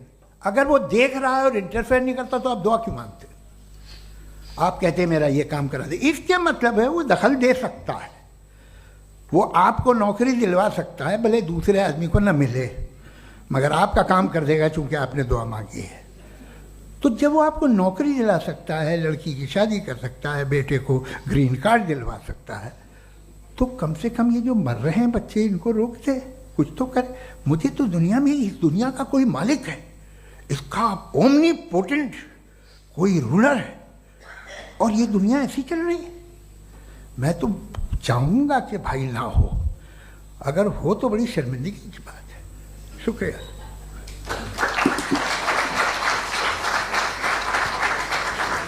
देवियों और सज्जनों, इस बहस के 2 राउंड और 2 रिबटल पूरे हो चुके हैं। अब सबसे ज़रूरी और सबसे मुश्किल राउंड शुरू हो रहा है, क्रॉस एग्जामिनेशन का। अब इन विद्वानों की सज्जनता की एक परख भी होगी, और वक्त हमने 16 मिनट का तय किया है। पहला सवाल आप पूछना चाहेंगे? जी बिल्कुल। पहले बोले भी आप माइक ले लीजिएगा हाथ में, ये नीचे से ऑन जी। मैं बोलता हूँ, ये डायस हटा सकते हैं क्या हम थोड़ा क्विकली? डायस पीछे कर दीजिए बस थोड़ा सा, है, ताकि ये जो दाएं बाएं लोग बैठे हैं, इसे हटा ही दीजिए। अब हम वहाँ तो जाने वाले नहीं। आराम से आराम से दोनों तरफ से हटा दीजिए।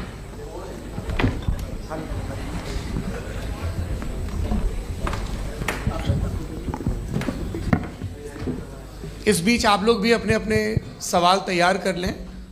ये ध्यान रखेंगे कि मैं यहाँ से सवाल लूँगा, आप लोगों को अपना हाथ ऊपर करना है, अपना नाम बताना है, और अधिकतम 3 वाक्यों में अपना सवाल पूरा करना है।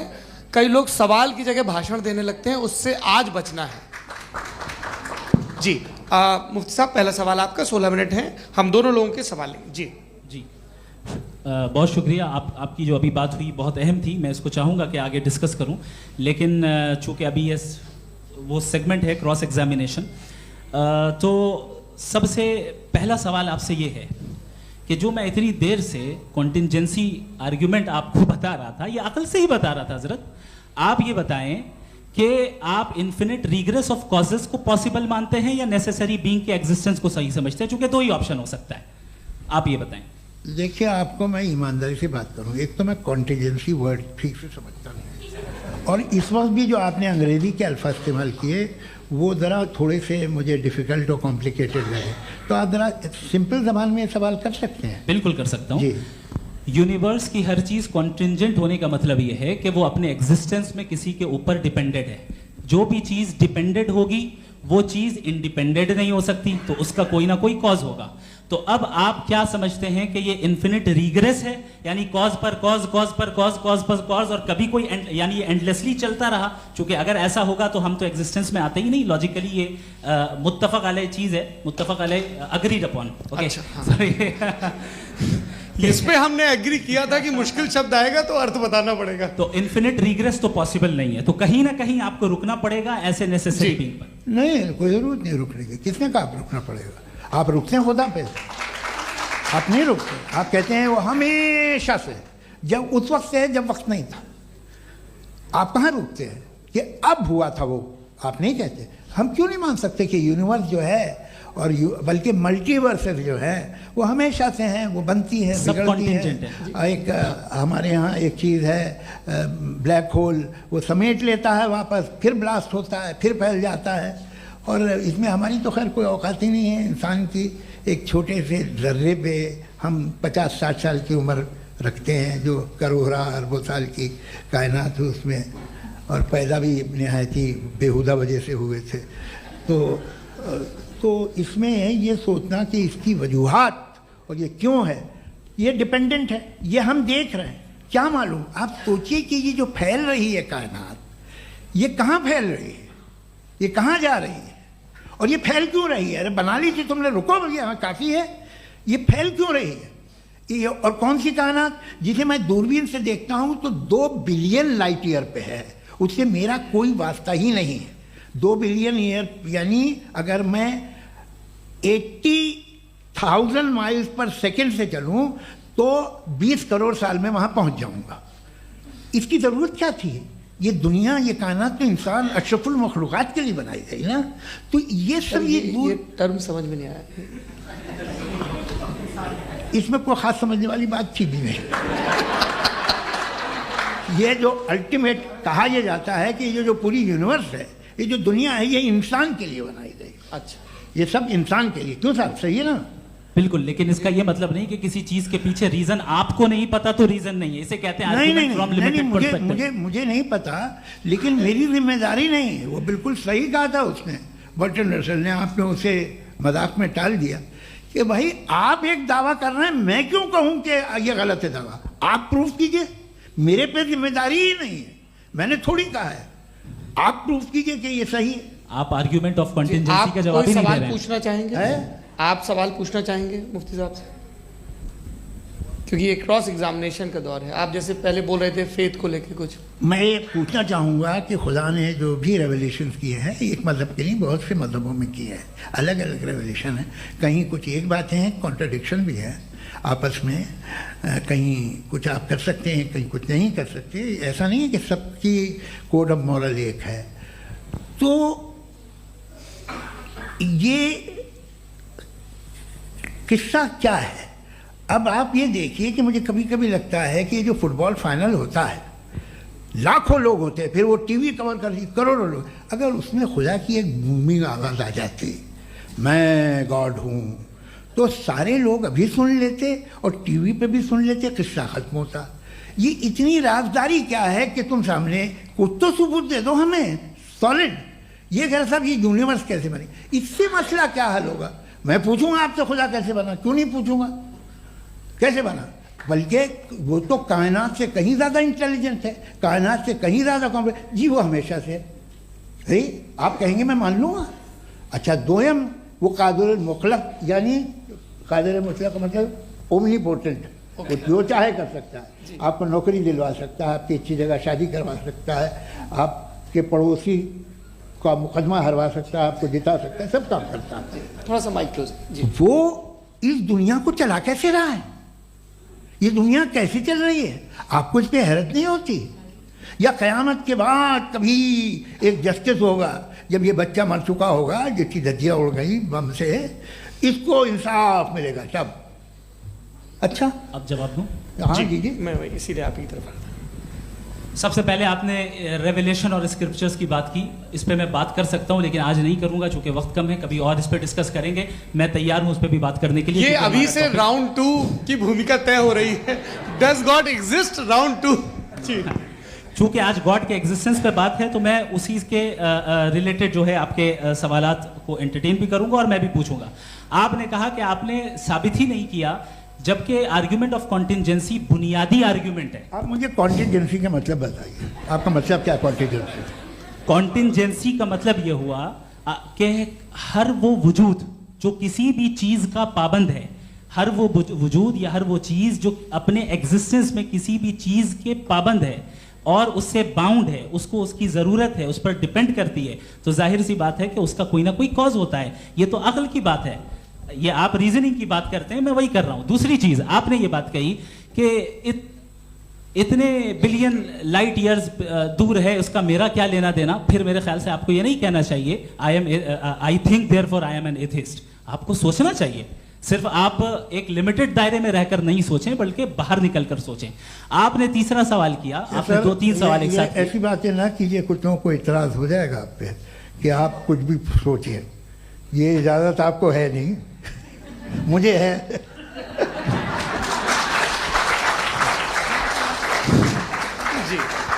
आपने प्रॉब्लम ऑफ इविल के ताल्लुक से सवाल किया और बार बार आप एक लफ्ज रिपीट कर रहे हैं कि ओमनीपोटेंट गॉड है, ऑल पावरफुल गॉड है। यही तो दरअसल समझना है कि गॉड का कॉन्सेप्ट क्या है। प्रॉब्लम ऑफ इविल जो है, प्रॉब्लम ऑफ इविल दर हकीकत दो असम्पशंस पर कायम है।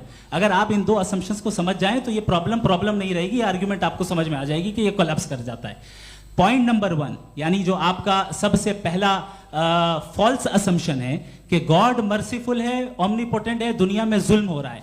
लेकिन आपको यह समझना चाहिए कि हमारे वर्ल्ड व्यू के मुताबिक गॉड सिर्फ ओमनीपोटेंट और सिर्फ मर्सीफुल नहीं है, बल्कि वो ऑल वाइज भी है और वो ऑल नोइंग भी है। उसके हर काम के पीछे हिकमत और विजडम है। ये कोई जरूरी नहीं है कि वो हिकमत और विजडम आपको समझ में आए या मुझे समझ में आए। अगर आप जो समझ रहे हैं उसके मुताबिक आप फैसला कर रहे हैं, ये लिमिटेड पर्सपेक्टिव से आर्गुमेंट है। और इस चीज को हम अपनी दुनिया में, अपने लाइफ में, डेली लाइफ में इस प्रिंसिपल को एक्सेप्ट करते हैं। हम जब किसी डॉक्टर के पास जाते हैं, डॉक्टर के पास जाकर वो अगर उसने हमें कोई दवाई दी है तो हम ये तो नहीं कहते कि जब तक आपके पास जितना नॉलेज और जितना विजडम नहीं है, आपने क्यों ये दवाई दी है, तब तक हम इस चीज को एक्सेप्ट नहीं करेंगे। नहीं कहते, हम उसकी अथॉरिटी को तस्लीम करते हैं। क्यों? क्योंकि उसकी हम जानते हैं कि वो नॉलेजेबल है, वो विजडम वाला है, हमसे ज्यादा नॉलेज और हमसे ज्यादा विजडम है। बताएं सर। नहीं, डॉक्टर में और खुदा में बड़ा डिफरेंस है। डॉक्टर पढ़ा लिखा होता है, एक तो मैं उसकी बात सुनूंगा। दोयम ये नहीं, कुछ जवाब तो ये भी नहीं है सर। प्लीज आप अगर सब ऑडियंस से बोलने लगेंगे तो फिर मतलब नहीं सिविलाइज्ड बहस का। मतलब आप ये कहें कि चूंकि आप डॉक्टर पे बिलीव करते हैं इसलिए खुदा पे बिलीव किए, क्या ये मिसाल आपको समझाने के लिए आर्गुमेंट है, इस पे आपको एतराज नहीं है। तो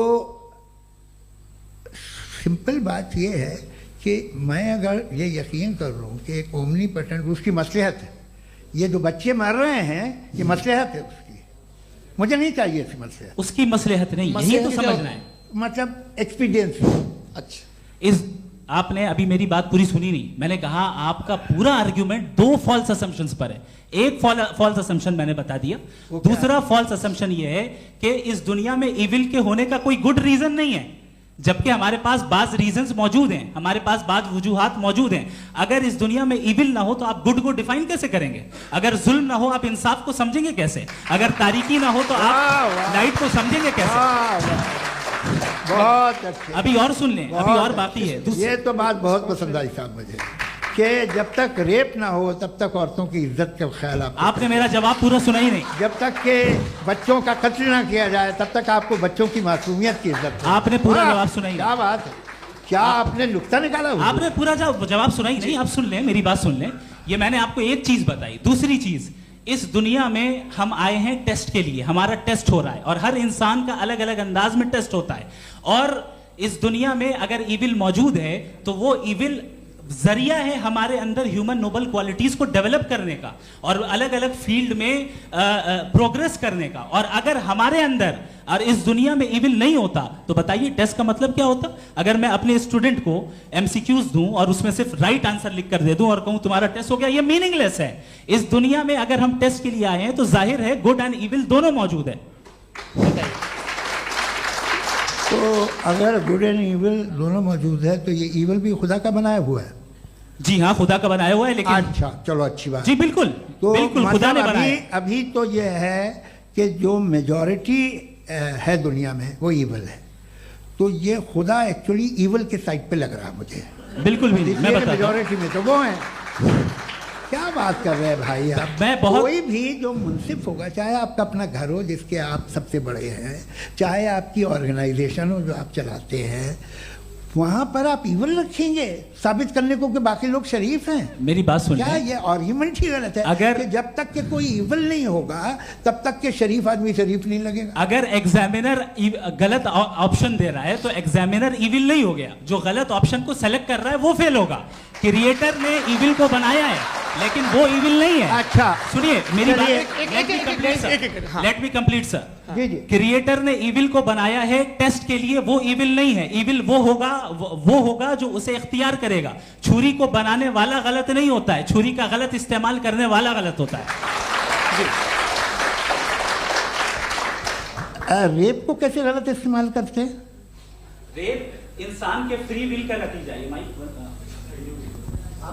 ये रेप कैसे गलत इस्तेमाल होता है? ये मुझे अब सुन लें, अब सुन लें। गलत इस्तेमाल होता है। हाँ, मैं बता रहा हूँ ना, कैसे गलत मैं बता रहा हूँ जी। कि जो इविल इस दुनिया में मौजूद है उसके कई सारे तरीके हैं। एक तरीका इंसान का अपना फ्री विल है। अब अगर कोई रेपिस्ट रेप कर रहा है तो इसका गॉड का कसूर नहीं है, वो अपने फ्री विल का गलत इस्तेमाल कर रहा है, उसको सजा मिलनी चाहिए। अच्छा। और उसी के लिए जहन्नम बनाई गई है। ये फ्री विल का भी बड़ा चक्कर। आप जब कोई बुरा काम करते हैं या कोई बुराई होती है तो ये कहा जाता है कि ये फ्री विल है। 7 billion free wills are moving on this planet. 7 billion free will. और एक आदमी अपनी फ्री विल से मुझे कत्ल कर दे तो मैं खुदा की मर्जी से मरा हूँ कि इसकी फ्री विल की वजह से? मेरी मौत खुदा के हाथ है या ये फ्री विल वाले के हाथ है? खुदा ने फ्री विल का निजाम बनाया है और उस निजाम का गलत इस्तेमाल करके कोई आपको मार रहा है, इस्तेमाल करके मेरा कत्ल कर देता है। अब मेरी मौत का जिम्मेदार कौन है? वो इंसान जिम्मेदार है। वो इंसान। जी। तो ये कहना कि और उसको सजा मिलेगी। तो अब आप आगे चलिए कि ये तय करना कि अल्लाह ही या खुदा, सॉरी अल्लाह ने, खुदा ही जिंदगी देता है, खुदा ही मौत देता है, ये गलत है। बिल्कुल गलत नहीं है। हाँ, नहीं, निजाम उसी ने बनाया फ्री विल का। निजाम मौत और हयात का उसी ने बनाया। You are contradicting yourself.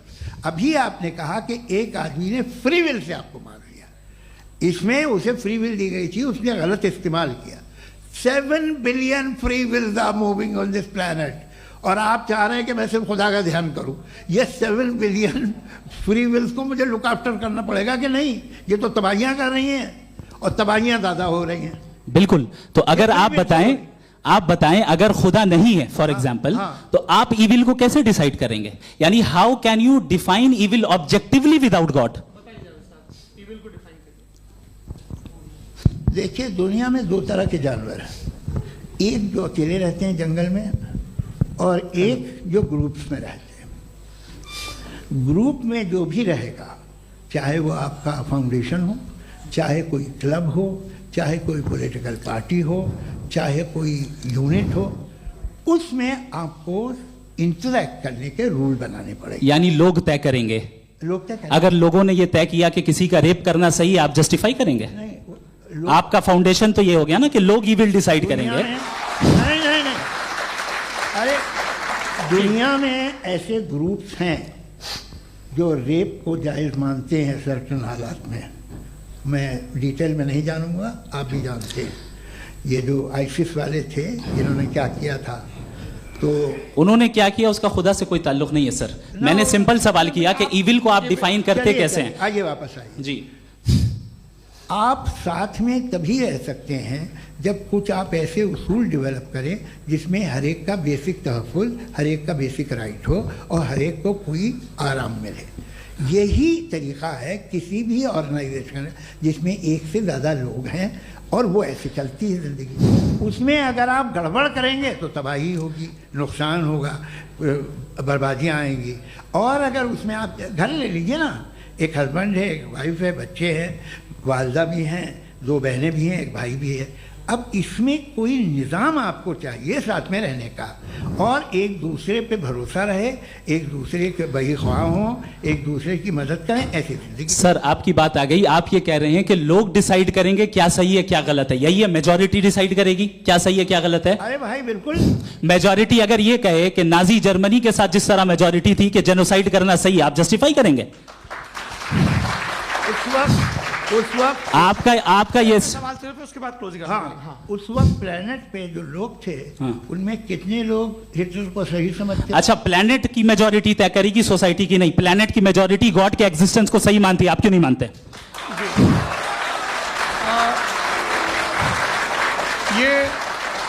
Hello ये क्रॉस क्वेश्चन का राउंड यहाँ पर समाप्त होता है। और ये बड़ा अच्छा है कि इस तरह से फ्रेगमेंट कर दिया गया है ताकि जो मरकरी ऊपर जा रहा है नीचे जवाब दे दूं जी।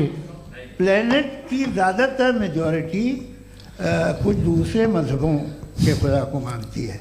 आप उन्हें क्यों नहीं? आप तो मेजॉरिटी की बात कर रहे हैं। ये क्लोजिंग आप ये कह रहे हैं इविल और गुड को डिसाइड मेजॉरिटी करेगी। मेजॉरिटी जो कर दे वो सही हो जाएगा। क्लोजिंग इसको जैसा आप ही लोगों ने तय किया है उसी फॉर्मेट को फॉलो कर लेते हैं। हाँ भाई, मैंने तो भले लोगों पे एतबार किया और तब मॉडरेशन तय किया जी। आपके पास 5 मिनट का वक्त है, क्लोजिंग आर्ग्यूमेंट है, उसके बाद हम ऑडियंस से क्वेश्चन आंसर लेंगे जावेद साहब के क्लोजिंग आर्ग्यूमेंट के बाद। ओके, बहुत शुक्रिया जी। हमारा जो टॉपिक है डज गॉड एग्जिस्ट, मैं इस पे इतने एकेडमिक तैयारी करके आया था, मुझे था कि मैंने सोचा था कि कई सारे मैं आर्ग्यूमेंट्स दूंगा, लेकिन वक्त की भी किल्लत और जावेद साहब बार बार इधर उधर चले जा रहे थे तो उसको भी थोड़ा एंटरटेन करना पड़ गया। डज गॉड एग्जिस्ट पे मैं एक ही आर्ग्यूमेंट दे पाया। आर्ग्यूमेंट्स बहुत हैं और डेफिनेटिव आर्ग्यूमेंट्स हैं, और मेरे आर्ग्यूमेंट को किसी एक राउंड में भी इन्होंने एंटरटेन नहीं किया और रेफ्यूट नहीं किया, एक राउंड में भी नहीं, एक राउंड में भी नहीं। और ना ही अभी आपका क्लोजिंग आर्गुमेंट आएगा, नहीं वो बता देना। Argument of contingency sir. अरे मैं आपसे कई बार कह चुका हूँ कंटीजेंसी का मतलब अब मैं कैसे समझाऊं आपको आपस में? हाँ, आप और कितने आसानी से समझाऊं मैं, मुझे तो नहीं समझ में आ रहा है। आप अपनी आर्ग्यूमेंट ऑफ कंटीजेंसी उर्दू में बोल सकते हैं। हाँ, आप अपनी बात पूरी कर लें जी, आखिरी 4 मिनट। दूसरी चीज, just a minute please ma'am, can I talk? दूसरी चीज ये है कि आपने एक तो इसका जवाब नहीं दिया, दूसरा आपने गॉड के ना होने पर कोई डेफिनेटिव आर्ग्यूमेंट नहीं दिया, सिर्फ मजहब पे बात कर रहे हैं आप। मजहब तो आज हमारा टॉपिक ही नहीं था, आज तो हमारा टॉपिक हो, आप मजहब से ले लेकर आईएस तक चले गए। भाई हमारा क्या ताल्लुक है उससे? We condemn them. और उसका गॉड से क्या ताल्लुक है? अगर कोई गलत काम कर रहा है, किसी ने किसी को कत्ल किया, किसी ने किसी का रेप किया, उसको सजा मिलनी चाहिए। और आपके पास कोई भी rational strong foundation of morality नहीं है। आपने कहा कि मेजॉरिटी तय करेगी सोसाइटी की, वो सही होगा। मैंने कहा हिटलर को फिर आप सही कहेंगे, नहीं नहीं नहीं नहीं, प्लैनेट की सोसाइटी की मेजॉरिटी तय करेगी। तो प्लैनेट की मेजॉरिटी गॉड के एग्जिस्टेंस को मानती है, आप कह रहे हैं ये रिलीजियस है। तो यानी आपके पास कोई स्ट्रॉन्ग फाउंडेशन नहीं है ऑब्जेक्टिव मोरालिटी का। ऑब्जेक्टिव मोरालिटी का अगर कोई फाउंडेशन है तो वो सिर्फ गॉड है, गॉड है, गॉड है। थैंक यू जी। ये मुफ्ती शमाइल नदवी साहब का क्लोजिंग आर्ग्यूमेंट था। अब हमारे पास जी, मैं जी ये बड़ा अच्छा है कि दोनों लोगों को मॉडरेटर से शिकायत भी और बोल रहे भाई हमारी शाबाशी भी तो करते चलो। अब मेरी बात जी, आपके पास जावेद अख्तर साहब 5 मिनट का वक्त है, ये आपका क्लोजिंग आर्ग्यूमेंट है, टाइम रीसेट कर दें जी। देखिए, बहुत सारी बातें हैं। गॉड का डेफिनेशन दुनिया के किसी भी रिलीजन में है कि वो ओमनीपोटेंट है, ओमनीप्रेजेंट है, he is just, he is kind, he loves you and so on. मैं जब दुनिया देखता हूँ तो मुझे कोई ऐसा सुप्रीम पावर यहाँ दिखाई नहीं देती है जो इंसान की बहबूदी के लिए कुछ कर रही हो, कमज़ोर को बचा रही हो, मदद कर रही हो, जालिम को पीछे हटा रही हो। मैं नहीं देखा, तारीख़ में नहीं। एक तो अगर है और ये देख रहा है तमाशा, तो उसका होना न होना बराबर है।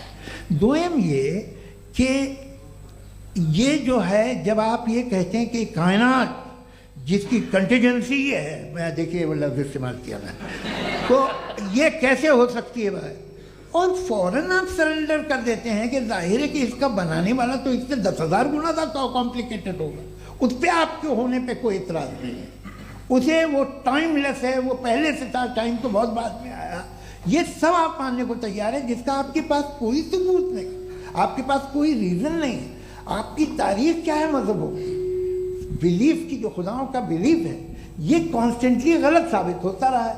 मतलब आप कहें कि अरिस्टोटल के ज़माने में तो सब जाहिल थे, वो भी इतने ही यकीन से खुदा पे यकीन रखते थे, जो अब नहीं रहा। ये भी नहीं रहेगा, आप लिख लीजिए। और इसके आसार आपको दुनिया में दिखाई देना शुरू हो चुके हैं। ये बहस क्या आज से 100 साल पहले इस तरह हो सकती थी? यहाँ तक तो आपको हम ले आए हैं। तो सर अरे इनको मदद की ज़रूरत नहीं भाई, ये सेल्फ सफिशिएंट आदमी है, आप क्यों इनकी मदद कर रहे हैं? Sir please. तो ये जो है तमाम बातें अपनी जगह हैं। ये एक पैकेज है। आप अकेले, कोई आदमी ऐसा नहीं जो सिर्फ गॉड को मानता हो, उसके साथ बहुत पैराफर्नेलिया आता है, अलग अलग पैराफर्नेलियाज आते हैं। They are only, they have always created chaos in the society. मैं तो आपको सीधा ऑफर देता हूँ कि दुनिया में 10 इम्पॉर्टेंट बिलीव्स हैं। आप 1 मानते हैं, 9 नहीं मानते, 9 में आप एथियस्ट हैं, 9 को आप बिल्कुल रीजनेबली मेरी तरह देखते हैं। तो 90 मजहबी आदमी भी 90% एथियस्ट है, वो दूसरे खुदा नहीं मानता, एक खुदा मानता है अपना वाला, बाकियों को कहता है गलत है। अगर आप मानना ही बंद कर दें तो आपका 10% चांस है कि आप सही हैं और 90% चांस है कि आप गलत हैं। मेरा मशवरा आप मानना छोड़ दिए तो 50% चांस होगा कि आप सही हैं और 50% चांस होगा, 40% आप गेन करेंगे बाय बिकमिंग एन एथीस्ट।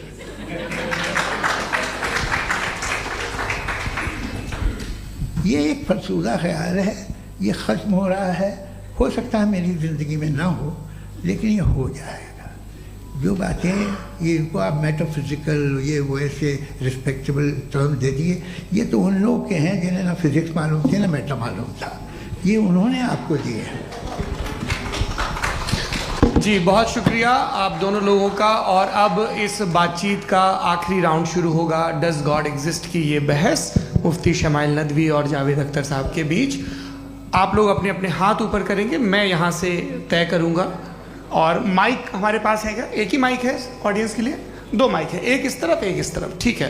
तो जी सबसे पहले हमारी सहयोगी हैं मारिया शकील जी, पूछिए सवाल।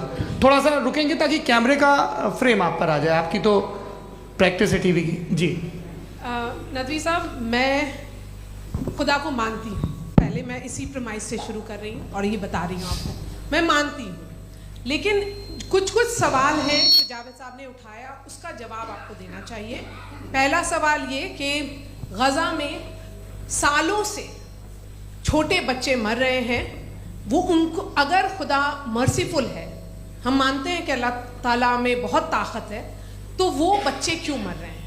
दूसरी बात ये कि अगर कंटिजेंसी की जो आप बात करते हैं, पूरे मुस्लिम ममालिक मिल करके भी उन गज़ा के बच्चों को क्यों नहीं बचा पा रहे हैं? क्योंकि अगर वो चाहते, क्योंकि अल्लाह ताला उन पर हुकूमत करते हैं, सब पर हुकूमत करते हैं, तो वो उनको क्यों नहीं बचा? जी थैंक यू वेरी मच।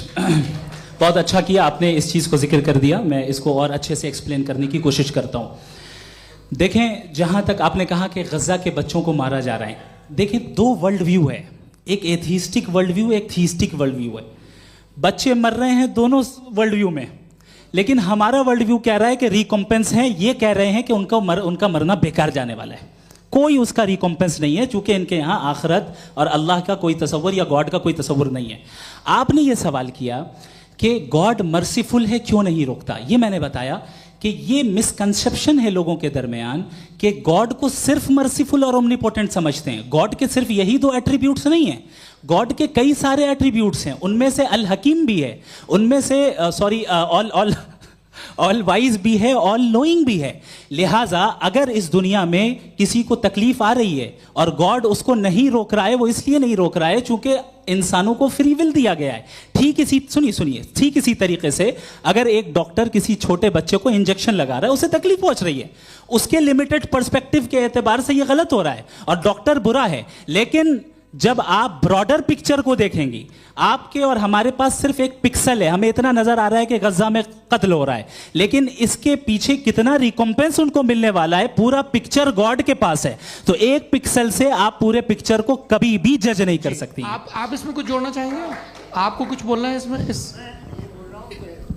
भैया आपने बहुत अच्छा जस्टिफिकेशन दिया, या आप वो जो वहाँ के प्राइम मिनिस्टर इजराइल के उन्हें भेजिए, वो बहुत खुश होंगे। आप जस्टिफिकेशन दे देना कि अगर गॉड नहीं है तो बच्चे क्यों मर रहे हैं, आप बताएं। वो ये सवाल पूछ रहे हैं कि अगर आप ईश्वर का अस्तित्व नहीं मानते हैं तो उन बच्चों की मौत को आप कैसे इंटरप्रेट करते हैं? भाई ये दुनिया जो है, जो ताकतवर लोग होते हैं वो एक नाइंसाफ़ी करते हैं। तो ये अच्छा काम है, आपके नज़दीक तो नेचर नाइंसाफ़ी पे मबनी है। अरे मेरे भाई, आप नेचर की कहाँ बात कर रहे हैं, तो इंसान की बात। तो फिर जब मैं इंसान की बात कर रहा था, आप नेचर की बात करने लग गए। क्रॉस एग्जामिनेशन नहीं। हाँ, अब आप मुझे बोलने नहीं देंगे तो अलग बात है, आप बोलिए, मुझे कोई जल्दी नहीं। जी नहीं, ये क्रॉस एग्जामिनेशन, मुझे बोल तो लेने दीजिए। जी बोलिए। क्या बात ये है कि ह्यूमन सोसाइटी तभी साथ में रह सकती है जब वो मोहब्बत से, एकता से, एक दूसरे के एहतराम करके रहे। इसके अलावा पॉसिबल नहीं, अकेले तो इंसान रह नहीं सकता। वहाँ पर कुछ लोग हैं जो फाउल करते हैं, वो फाउल हमेशा से तारीख में होता आया है। आज ये हो रहा है, जो हो रहा है बहुत बुरा हो रहा है, बहुत जालिमाना है, बहुत जाबराना है। उसको आप कहें कि ये बच्चों को कॉम्पनसेशन मिल जाएगा या इसकी इंजेक्शन है, इंजेक्शन तो हेल्थ के लिए दिया जाता है। आप ये कह रहे हैं कि ये बच्चों की जो धज्जियाँ उड़ रही हैं ये इंजेक्शन है, ये टेस्ट है, ये टेस्ट है और उस टेस्ट में उनको ऐसा रिकॉम्पेंस मिलेगा जो आपके तस्वुर के बाहर है। ये आप 3 बरस के बच्चे को बारूद से उड़ा के टेस्ट ले रहे हैं, वाह। वो नहीं ले रहा है, खुदा नहीं उड़ा रहा है, इजराइल उड़ा रहा है जी। ये तो उसको कंडेम अगला सवाल लेते हैं प्रोफेसर पुरुषोत्तम अग्रवाल। मुफ्ती साहब, एक निवेदन आपसे है कि कम से कम थोड़ा सा माइक क्लोज एक रिलीजियस और फिलोसफिकल कर मैं प्लीज। एक रिलीजियस और फिलोसफिकल ट्रेडिशन है जो ब्रह्मांड को यानी यूनिवर्स को ही अंतिम मानती है। सर्वम खलु इदम ब्रह्मम, this is Chandogya Upanishad, and it completely rules out the existence or necessity, आपके शब्दों में necessity of a creator. The creation itself is the creator. तो एक मिनट प्लीज। दूसरा जो सवाल आपने अभी, जो आप बार बार कह रहे हैं कि भगवान विद्वान भी है, वाइज, सब जानने वाला, तो अगर विजडम में दुनिया भर के पापों और अत्याचारों को बर्दाश्त करना शामिल है, तो फिर इसका मतलब ये हुआ कि अगर मैं फ्री विल से उसको अपोज करता हूं तो ईश्वर की विजडम और मेरी फ्री विल में कॉन्ट्राडिक्शन है। Because when I am opposing whatever is happening in Gaza, then I am opposing the God's will और गॉड्स विजडम। जवाब लेते हैं क्योंकि तो गॉड की विजडम में, एक मिनट सर प्लीज सर, ये एक जुमला, गॉड की विजडम है कि गाजा में जो कुछ हो रहा है वो हो रहा है, मैं उसका अपोज कर रहा हूं, तो मैं गॉड की विजडम के खिलाफ जा रहा हूं। एक सवाल। दूसरा ये नहीं, आपने 2 ऑलरेडी। सर आप और सवाल कर लें, लेकिन मुझे 2 जवाब दे। पहले आपने ये कहा, सुनिए मेरी बात सुनिए। इजराइल के गॉड के मुताबिक तुम्हारा ठीक हो रहा है ना? नहीं हो रहा है, ठीक नहीं हो रहा है। मैं बता रहा हूँ क्या हो रहा है, आप तशरीफ रखें, मैं बता रहा हूँ क्या हो रहा है। Let me complete please. एक सेकंड गाइस, एक सेकंड। ये देखिए, ऐसा है कि ये सब बड़ा आपस में विचार विमर्श के बाद ये तय हुआ था कि कुछ नियम बना लिए जाएं ताकि एक टाइम बाउंड बातचीत चले। और भाई साहब, आप बड़ा जरूरी काम कर रहे हैं, लेकिन कैमरे के फ्रेम में आके उस काम को गड़बड़ कर दे रहे हैं। ठीक है गुरु, अब मेरे को कहीं का गुस्सा कहीं निकालना था, सॉरी।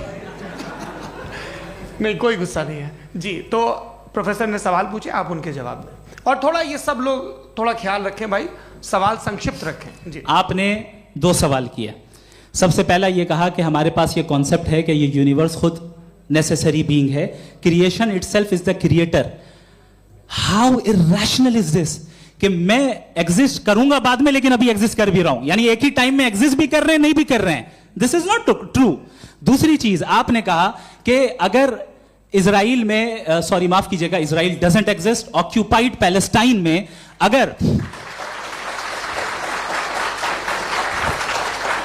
अगर ऑक्यूपाइड पैलेस्टाइन में बच्चों को मारा जा रहा है फ्री विल की वजह से और गॉड नहीं रोक रहा, ये कॉन्ट्रडिक्शन है। ये बताइए कि एक एग्जाम में एक बच्चा गलत आंसर लिख रहा है, सुनिए, एग्जामिनर चाहे तो रोक सकता है, क्यों नहीं रोक रहा है?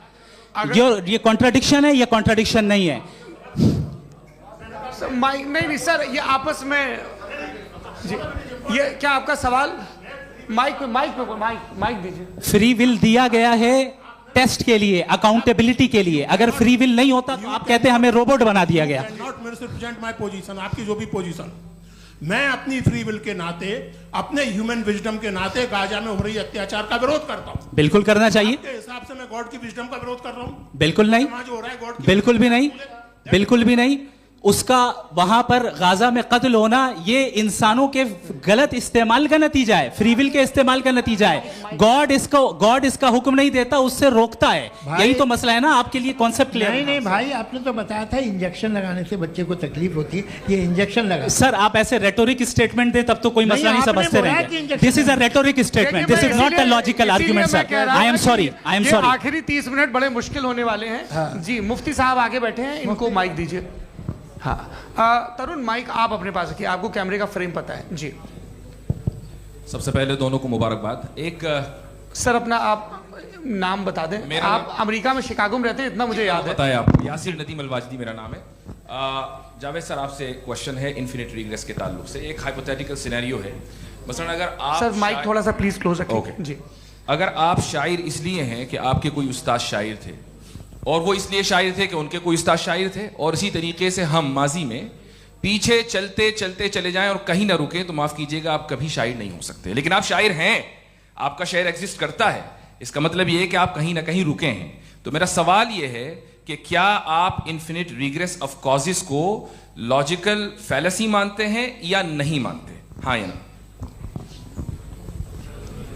मैं इन्हें लॉजिकल फैलेसी नहीं मानता हूँ, लेकिन मेरा प्रॉब्लम यह है कि जब मैं नहीं मानता हूँ तो I will continue with this logic जो फैलेसी नहीं हो। आप एक जगह रुक जाते हैं जाके, आप कहते हैं ये गेंद कैसे बनी, ये जजीरा कैसे बना, ये समंदर कैसे बना, ये ज़मीन कैसे बनी, और अचानक गॉड पे जाके आपको ब्रेक लग जाता है। एक बार आप सवाल नहीं करते कि भाई इनको बनाने वाला तो इनसे भी कॉम्प्लिकेटेड होगा, वो कैसे बना, उसके बारे में आपने इत्मीनान कर लिया, वो हमेशा से है। तो अगर आप उसे हमेशा से मानते हैं तो फिर ये मान लीजिए कि कायनात हमेशा से है, क्या तकलीफ है? फिर हम वजूद में नहीं आते जी है?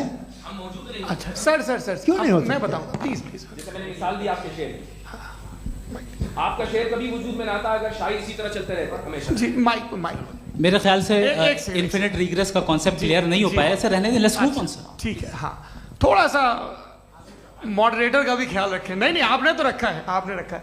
यहाँ पे गौहर रजा साहब हैं, वो भी एक सवाल पूछना चाहते हैं। माइक या नीचे से ऑन कर दिए नीचे।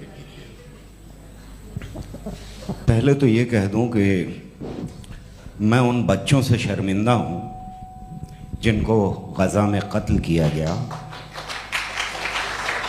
क्योंकि हमारे होते हुए कत्ल किया गया। लेकिन उससे ज़्यादा शर्मिंदगी इस बात से हुई कि मुझे लगा कि मुफ्ती साहब उसको जस्टिफाई कर रहे हैं।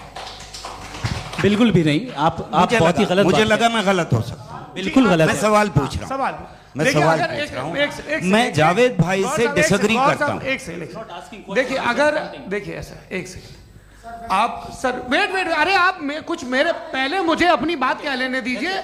अगर ऑडियंस तय करेगी तो फिर मॉडरेटर का मतलब नहीं। मेरा आप सबसे ये कहना है, ये बहस दो लोगों के बीच में है, एक तरफ मुफ्ती साहब, एक तरफ जावेद साहब।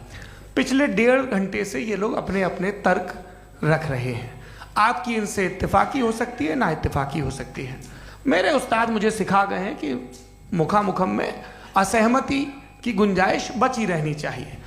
अगर मैं आपकी बहुत इज्जत करता हूं गौहर साहब, आपने जो कमाल की किताबें लिखी, साइंटिफिक टेम्परामेंट, लेकिन मेरी ये गुजारिश है आप सबसे कि यदि आप इन लोगों ने जो बोला उन पर टिप्पणियां करेंगे तो ना वक्त की पाबंदी रहेगी ना वो अनुशासन। आप सवाल पूछ लें, उस सवाल में जो बात आ जाए वो आ जाए।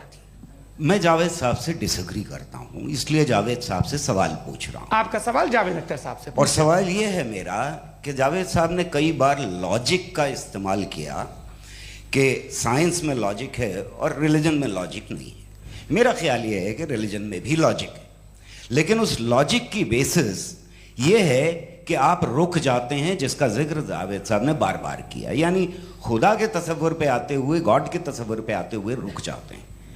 और इसमें सवाल पूछना मतलब फॉरबिडन होता है। सवाल यह है कि क्या जावेद साहब इससे एग्री करते हैं कि साइंस की लॉजिक अलग है और रिलीजन की लॉजिक अलग है? बताइए सर। देखिए 3 चीज़ें हैं, साइंस है, एक है मंतिक है, इस्तिदलाल है, और एक जो है कुछ भी नहीं है, फेथ है, अकीदा है। मैं अकीदे की लॉजिक का कायल नहीं हूँ। मुझे आप इस्तिदलाल से, लॉजिक से, रीज़न से समझाइए, मैं मानने को तैयार हूँ, मेरा क्या नुकसान होगा। लेकिन ये कि अकीदे पे मैं नहीं जा सकता हूँ। अकीदे का मतलब है कि तुम ये मान लो, सवाल ना करो, ये नहीं। आप सारी बातें करके, बड़ी साइंटिफिक बातें करके एक जगह जाके खुदा के हुदूद पे रुक जाते हैं, सरेंडर कर देते हैं। मैं सरेंडर करने को तैयार नहीं। That's all. जी, ये आगे सर बैठे हुए हैं, इनको माइक दीजिए। भाई वो आप पूछना चाह रहे थे ना भाई? हाँ नहीं मैं ये थैंक यू जी। आपका नाम? आसिम इफ्तिखार। आसिफ जी, पूछिए। सर जावेद सर से सवाल है कि आपने अपने माइक थोड़ा करीब रखिए। अपने क्लोजिंग स्टेटमेंट में ये बात कही थी कि मज़हब का जो फ्यूचर है वो ज़्यादा दिन नहीं जाने वाला है, लेकिन मैं देख पा रहा हूँ कि जो ऑक्सफोर्ड यूनिवर्सिटी की एक स्टडी है 2011 में हुई है, जिसके 50 एकेडमिशियंस ने इसको अंजाम दिया था, उसमें वो ये कहते हैं कि जो फेथ इन गॉड है वो इनबिल्ट है ह्यूमन नेचर के अंदर, जिसको हम कहते हैं फितरत के अंदर शामिल है वो। और वो ये कहते हैं कि अगर कोई ये समझता है कि मज़हब को वो ख़त्म कर देगा तो ये उसकी गलत फहमी है। तो आप इसके बारे में, इस स्टडीज़ के बारे में क्या कहते हैं? ठीक है, मैं उनसे एग्री नहीं करता हूँ। वो कौन से प्रोफेसर होंगे, ऐसा उनके क्या पास डेटा है, इन्होंने डेटा के बेस होगा? डेटा क्या हो सकता है? फ्यूचर का डेटा तो नहीं हो सकता ना उनके पास, प्रेजेंट का डेटा हो सकता है। डेटा आपने सुना 100 साल पहले का बाद का डेटा, मैंने तो नहीं सुना आज तक। तो आज उनकी ये राय है और हो भी राय, ठीक है, दुनिया में तरह तरह की राय है लोग, लेकिन मैं समझता हूँ कि वक्त के साथ इंसान ज़्यादा से ज़्यादा रीजनेबल और लॉजिकल होता जा रहा है। आज आप देखिए वेस्टर्न यूरोप में क्या परसेंटेज है नॉन बिलीवर्स की, बहुत हाई, वहाँ चर्च खाली पड़े होते हैं। तो अल्टीमेटली तो इंसान कोई ऐसी बात बहुत अरसे तक नहीं मान सकेगा, चाहे गलत या सही, जो उससे उसके दिमाग को, उसके जहन को, उसके लॉजिक को अपील न करे। वो कह रहे हैं तो ऑक्सफोर्ड के होंगे तो कैम्ब्रिज के होंगे, तो मुझे क्या लेना देना, उनका डेटा मुस्तकबिल का नहीं हो सकता है। जी दीपक, हाँ पूछिए। मैं आऊँगा, अभी पीछे की साइड भी आऊँगा, माइक वहीं भेजूंगा 2-3 साल के लिए। जी जावेद साहब, आपसे सवाल है। नमस्ते। अरे भाई सर, अगर आप ही लोग तय करना है तो फिर 200 लोग तय कर लें। नहीं sir, please don't do this sir. Everybody has a right sir, but we can only take selected questions. No sir, ये यंग लोग भी हैं तो इनकी ये अब उतने यंग, भाई आप यंग हैं कि नहीं हैं? वो कह रहे हैं वो भी यंग हैं साहब, आप उनकी नौजवानी पर दावा उनको ही करने थे। हाँ मुफ्ती साहब आप यंग, हाँ पूछे। अरे भैया सर, मेरा सवाल ये है, कुछ इनसे भी तो पूछो। जी नहीं, बस आपसे एक सवाल है। जैसे थीस्टों के पास अपने जो ईश्वर को मानते हैं उनके पास अपने सोशल गेट टुगेदर्स हैं, 5 रोज़ आज क्रिसमस आने वाला है, होली है, दिवाली है, ईद है। एथिस्ट क्या ऑफर कर रहे हैं? मतलब मैं इनकी दुकान से बोलूं, मैं आना चाहता हूं उस तरफ, पर मैं अट्रैक्ट नहीं हो पा रहा हूं। मैं सोशल गेट टुगेदर्स क्या है आपके पास?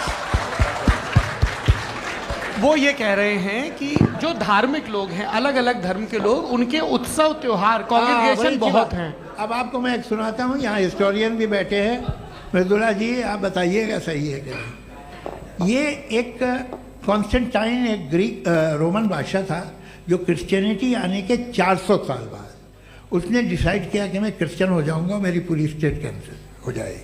उस ज़माने में ऐसे ही होता था, राजा जो धर्म इख्तियार करता था वो जनता भी कर लेती थी, इसलिए कि वो हो गया था बैंकक्रप्ट, और उसे जो मेडिटेरियन कोस्ट के रिच क्रिश्चियन वो थे मर्चेंट, उससे पैसा चाहिए था। तो उसने कहा यार क्रिश्चियन हो जाओ। तो उसने अपने वजीर से कहा कि भाई ये हिस्ट्री है कि अब हम लोग क्रिश्चियन हो जाते हैं।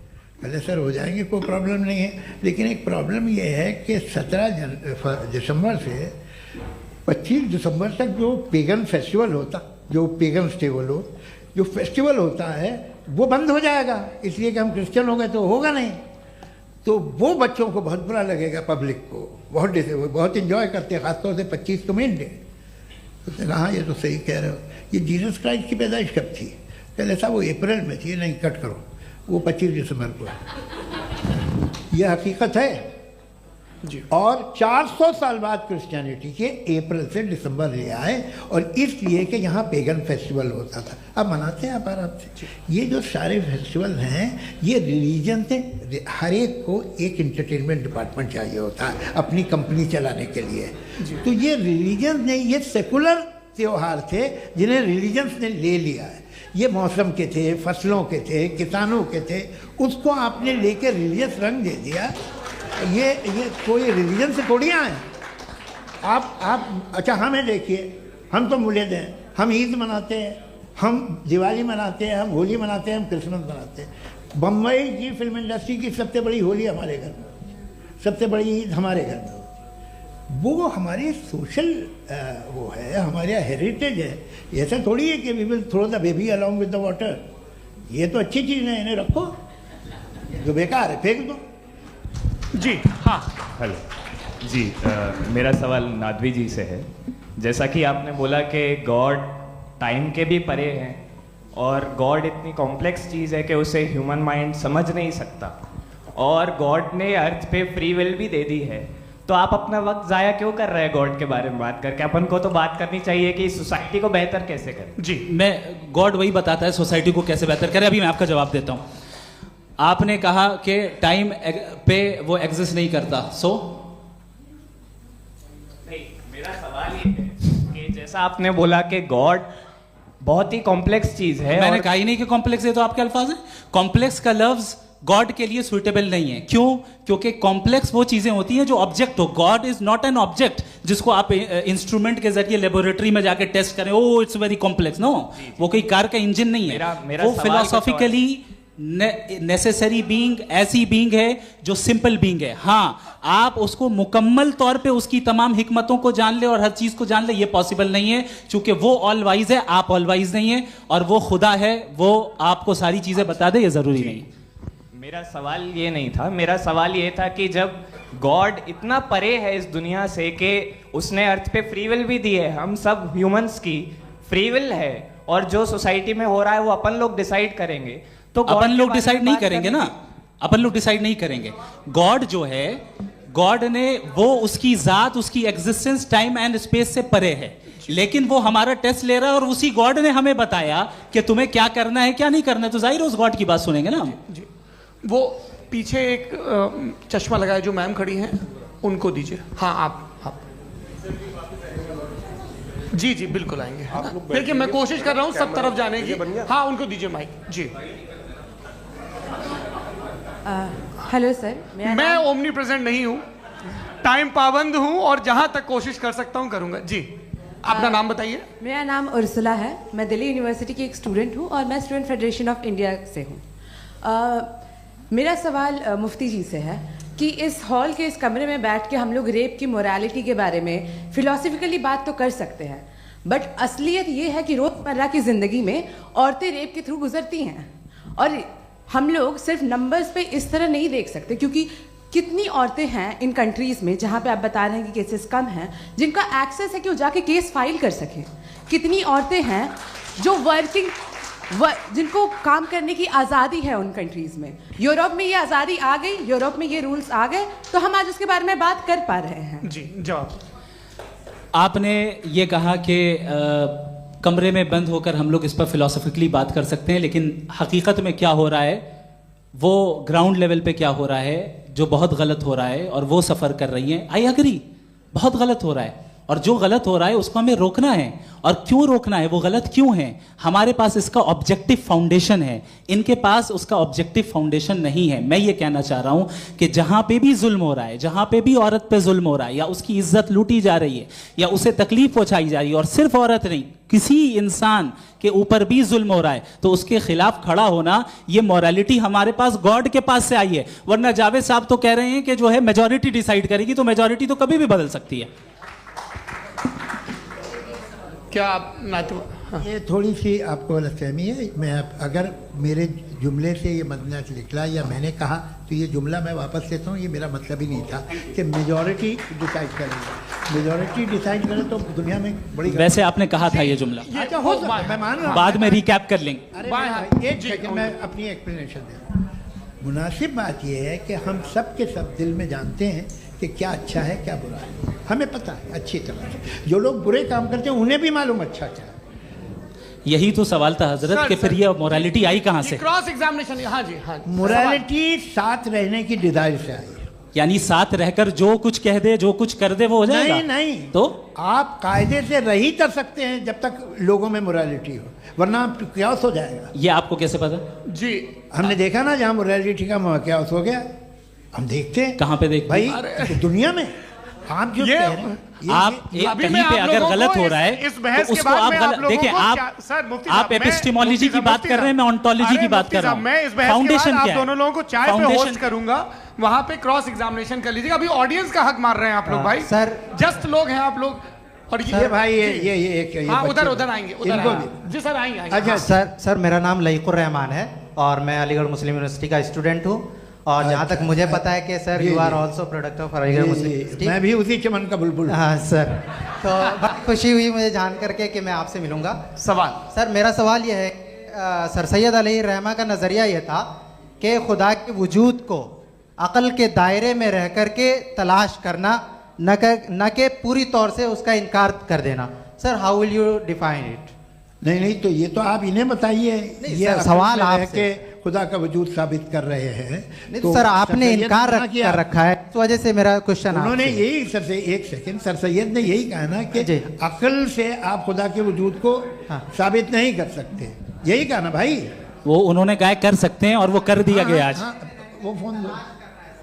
तलाश करना या साबित करना अक्ल से अक्ल से नहीं हो सकता। सर, अरे सवाल तो सुन लीजिए जी। अक्ल से नहीं हो सकता है, यही कहा ना आपने। अक्ल से हो सकता है। अरे वो यही कह रहे हैं भाई, आप बता रहे हो सकता है, वो तो कुछ और। आप अगर सर देखो नौजवान फोन ले लो, वो इतनी कमाल की यूनिवर्सिटी है। अरे भाई दे दो उन्हें जरा, एक मिनट दे दो भाई, मेरी बात सुनो, माइक पे बोलो ताकि जो लाखों लोग देख रहे हैं। माइक दे दो ना। अरे देंगे ना माइक, तुम ठहरो तो। हाँ सर, मेरा सवाल ये था कि सर सैयद अलैहि रहमा का एक नज़रिया था अपना कि खुदा का जो वजूद है उसको अक़ल के दायरे में रह करके तलाश करना है, न कि पूरे तौर से इनकार कर देना है। ये उनका कॉन्सेप्ट था। लेकिन मेरा सवाल ये है कि आप इसको कैसे डिफाइन करते हैं, एक्सप्लेन कैसे करेंगे, मैं आपसे जानना चाहता हूँ, क्योंकि you are the product of Aligarh Muslim University. मुझे अक़ल के दायरे में रख के मैंने बहुत तलाश की, मुझे मिला नहीं। हाँ ये इधर वो चश्मा लगाए जो, हाँ उनको दे दीजिए। जी जी फटाफट पूछिए, बस 5 मिनट है, 5 मिनट में खत्म हो रहा है। हाँ अस्सलाम वालेकुम मुफ्ती साहब। एंड मेरा सवाल जावेद अख्तर साहब से। क्या नाम है आपका? अरे भैया सब मुझे पूछ रहे हो। फैज पूछिए फैज साहब। तो मेरा सवाल ये है कि अभी जो एथियस्ट है वो problem of evil argument use कर रहे हैं अगेंस्ट मुस्लिम्स, राइट? कि इस दुनिया में इतना सारा ईविल है और अगेंस्ट मुस्लिम तो यहाँ अगेंस्ट थियस्ट। हाँ थोड़ा सा करेक्ट कर लीजिए भाई, पूरी मशक्कत ही इसी बात की थी कि किसी एक मजहब पे बात ना टिके। जी, तो बेसिकली ये आर्गुमेंट ऐसा है कि इस दुनिया में इतना ज़्यादा ईवल एग्जिस्ट करता है और अगर एक ऑल गुड गॉड है तो वो रोकता क्यों नहीं है? लेकिन इस सवाल में एक हिडन अजम्पशन ये है कि इस दुनिया में ईवल एग्जिस्ट करता है। अब एथियस्ट ये कैसे ऑन्टोलॉजिकली प्रूव कर सकते हैं कि इस दुनिया में ईवल एग्जिस्ट करता है? मैं आपको बताता हूँ, थोड़ा सा समझा। नहीं सर, हम लोग इनको सुनिए। नहीं please don't do that. I want to explain ontologically. नहीं हम समझ गए सर, इनको अब जवाब देने दीजिए। अच्छा सवाल पूछ लो। मैं अभी तक क्या था वो मैं थोड़ा सा ऐड ऑन कर लेता हूँ। तुम गुरु, तो हम जब इसका राउंड 13 करेंगे ना तब तुमको स्टेज पे बिठाएंगे। जी तो हाँ जल्दी से। तो देखिए एथियज्म के हिसाब से सब कुछ रैंडमली बन गया है, सब कुछ एटम्स और मॉलिक्यूल्स है। एक पत्थर में और मुझ में सिर्फ इतना फर्क है कि हम लोग एटम्स और मॉलिक्यूल्स का अलग अलग रीअरेंजमेंट है। अब एक पत्थर को कोई इंसान तलवार से 2 टुकड़ों में काट दे या मुझे, according to atheism it is same. There is no evil and good according to atheism. जी अच्छा, फैज साहब का सवाल ये है कि हाँ कोशिश भी करते तो इससे गलत सवाल नहीं कर पाते। एक लाइफ फॉर्म है और लाइफ फॉर्म में फीलिंग्स हैं, मतलब लाइफ फॉर्म सुनता है, देखता है, टेस्ट कर सकता है, फील कर सकता है। तो उसकी जो ये जो क्वालिटी इस बबल में आ गई हैं तो वो जानवर में भी है, इंसान में भी है। तो जाहिर है कि उसे कोई तकलीफ पहुंचेगी, तो चूंकि उसके पास वो सेंसिटिविटी है तो मैं करेगा। पत्थर में वो सेंसिटिविटी नहीं है। तो ये क्या सवाल हुआ कि अगर पत्थर को काटा तो पत्थर को तकलीफ नहीं होती, तो आपको काटे तो आपको क्यों तकलीफ हो? बैठ जाइए। जी हाँ अगला सवाल। हाँ पूछे जी जावेद अख्तर साहब। अरे भैया सब आप लोग मुफ्ती साहब को छोड़ रहे हैं तो मेरे ही पीछे पड़े हैं क्या? फिर चलो बोलो भाई। You asked how God can exist when children die in Gaza. Huh? You asked how God can exist when children die in Gaza, and you also mentioned the rise of atheism in Europe. But the same events also are leading many atheists and non-believers to turn towards faith. How do you interpret this contradiction, where suffering pushes some away from God, yet brings others closer to belief? आपको एक बात बताऊं, दुनिया perfect तो कहीं भी नहीं है, हर जगह कुछ खामियां हैं। बेटा एक मिनट, मैं आप ही को कहेंगे, देखो वो तो कुछ खामियां, कमज़ोरियां, खराबियां सब जगह है। लेकिन अगर देखोगे ईमानदारी से कि दुनिया सबसे ज़्यादा महज़ब कहाँ है, एक आम शहरी को कहाँ हुकूक हासिल हैं, वो बोल सकता है, अपनी मर्ज़ी से काम कर सकता है, अपनी मर्ज़ी से राय दे सकता है, हुकूमत के ख़िलाफ़ बोल सकता है, बरसरे इक़्तिदार लोगों के बारे में बोल सकता है, सरमायादारों के ख़िलाफ़ बोल सकता है। तो आपको ये स्कैंडिनेवियन कंट्रीज़ में मिलेगा, वेस्टर्न यूरोप में मिलेगा। मैं नहीं कह रहा वो परफेक्ट है, बिल्कुल नहीं, वहाँ बहुत ख़राबियाँ भी हैं, परफेक्ट तो कोई। लेकिन जिन जिन मुल्कों में, लैटिन अमेरिका देखो, गल्फ़ देखो, वहाँ पर आपको ये ज़रूर है कि रेप नहीं होते होंगे। रेप की ज़रूरत क्या है भाई? उसको तो ख़रीद लो, घर में रखो, सड़क पर रेप करने की क्या ज़रूरत है? मगर सुनिए, मगर हकीकत ये है कि वहाँ शख्सी आज़ादी राय देने की, बोलने की नहीं है। जी, ये एक आखिरी सवाल मुफ्ती साहब से। हाँ मैम, इनको माइक दीजिए। शुक्रिया। मेरा नाम मनीषा है, मैं हरियाणा से आई हूँ। मैं मुफ्ती साहब से एक बात पूछना चाहती हूँ। आप बार बार जावेद साहब को कॉन्ट्राडिक्ट तो कर रहे हैं कि आपने ये कहा, लेकिन आप भी अजम्पशंस के बेसिस पे बात कर रहे हैं। आपने खुदा के होने का कौन सा प्रूफ पेश किया है, खुदा की एग्जिस्टेंस का? अब इस सवाल को अलग रहने दीजिए, कौन एथीस्ट है कौन नहीं है। और दूसरी बात जो आपने एक छोटी सी कही थी कि ये फ्री विल का इस्तेमाल करता है इंसान अपनी, लेकिन इस फ्री विल का इस्तेमाल में मतलब खुदा ने ये दे दी सबको ये इजाज़त कि वो कितना घिनौनापन और कितने ज़्यादा ख़राब से ख़राब तरीके इस्तेमाल कर सकता है। जवाब सुनते जी।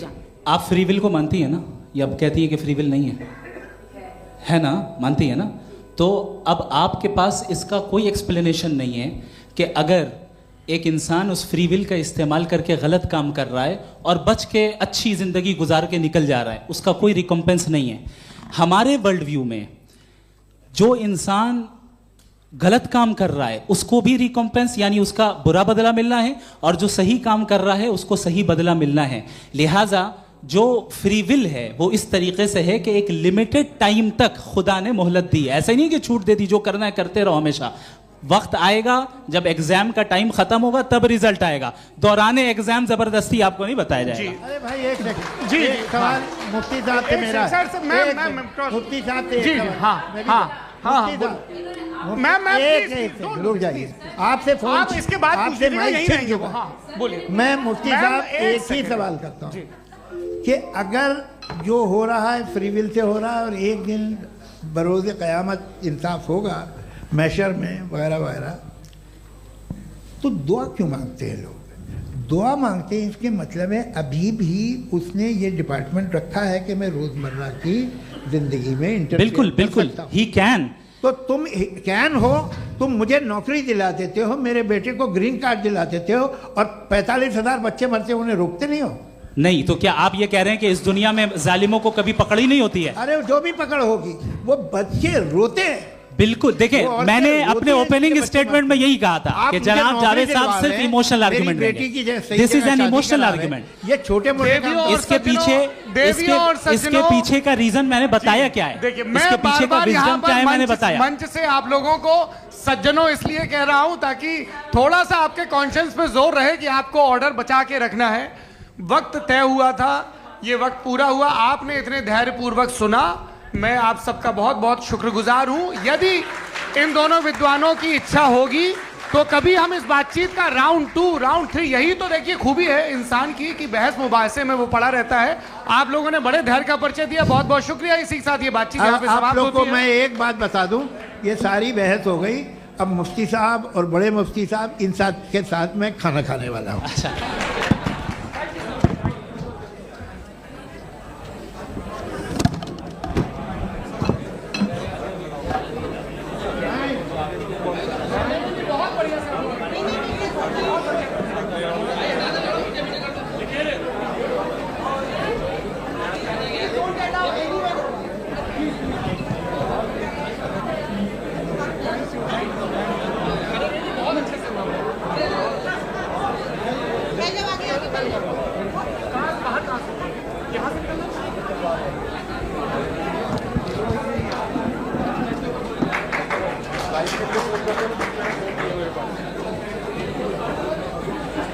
आप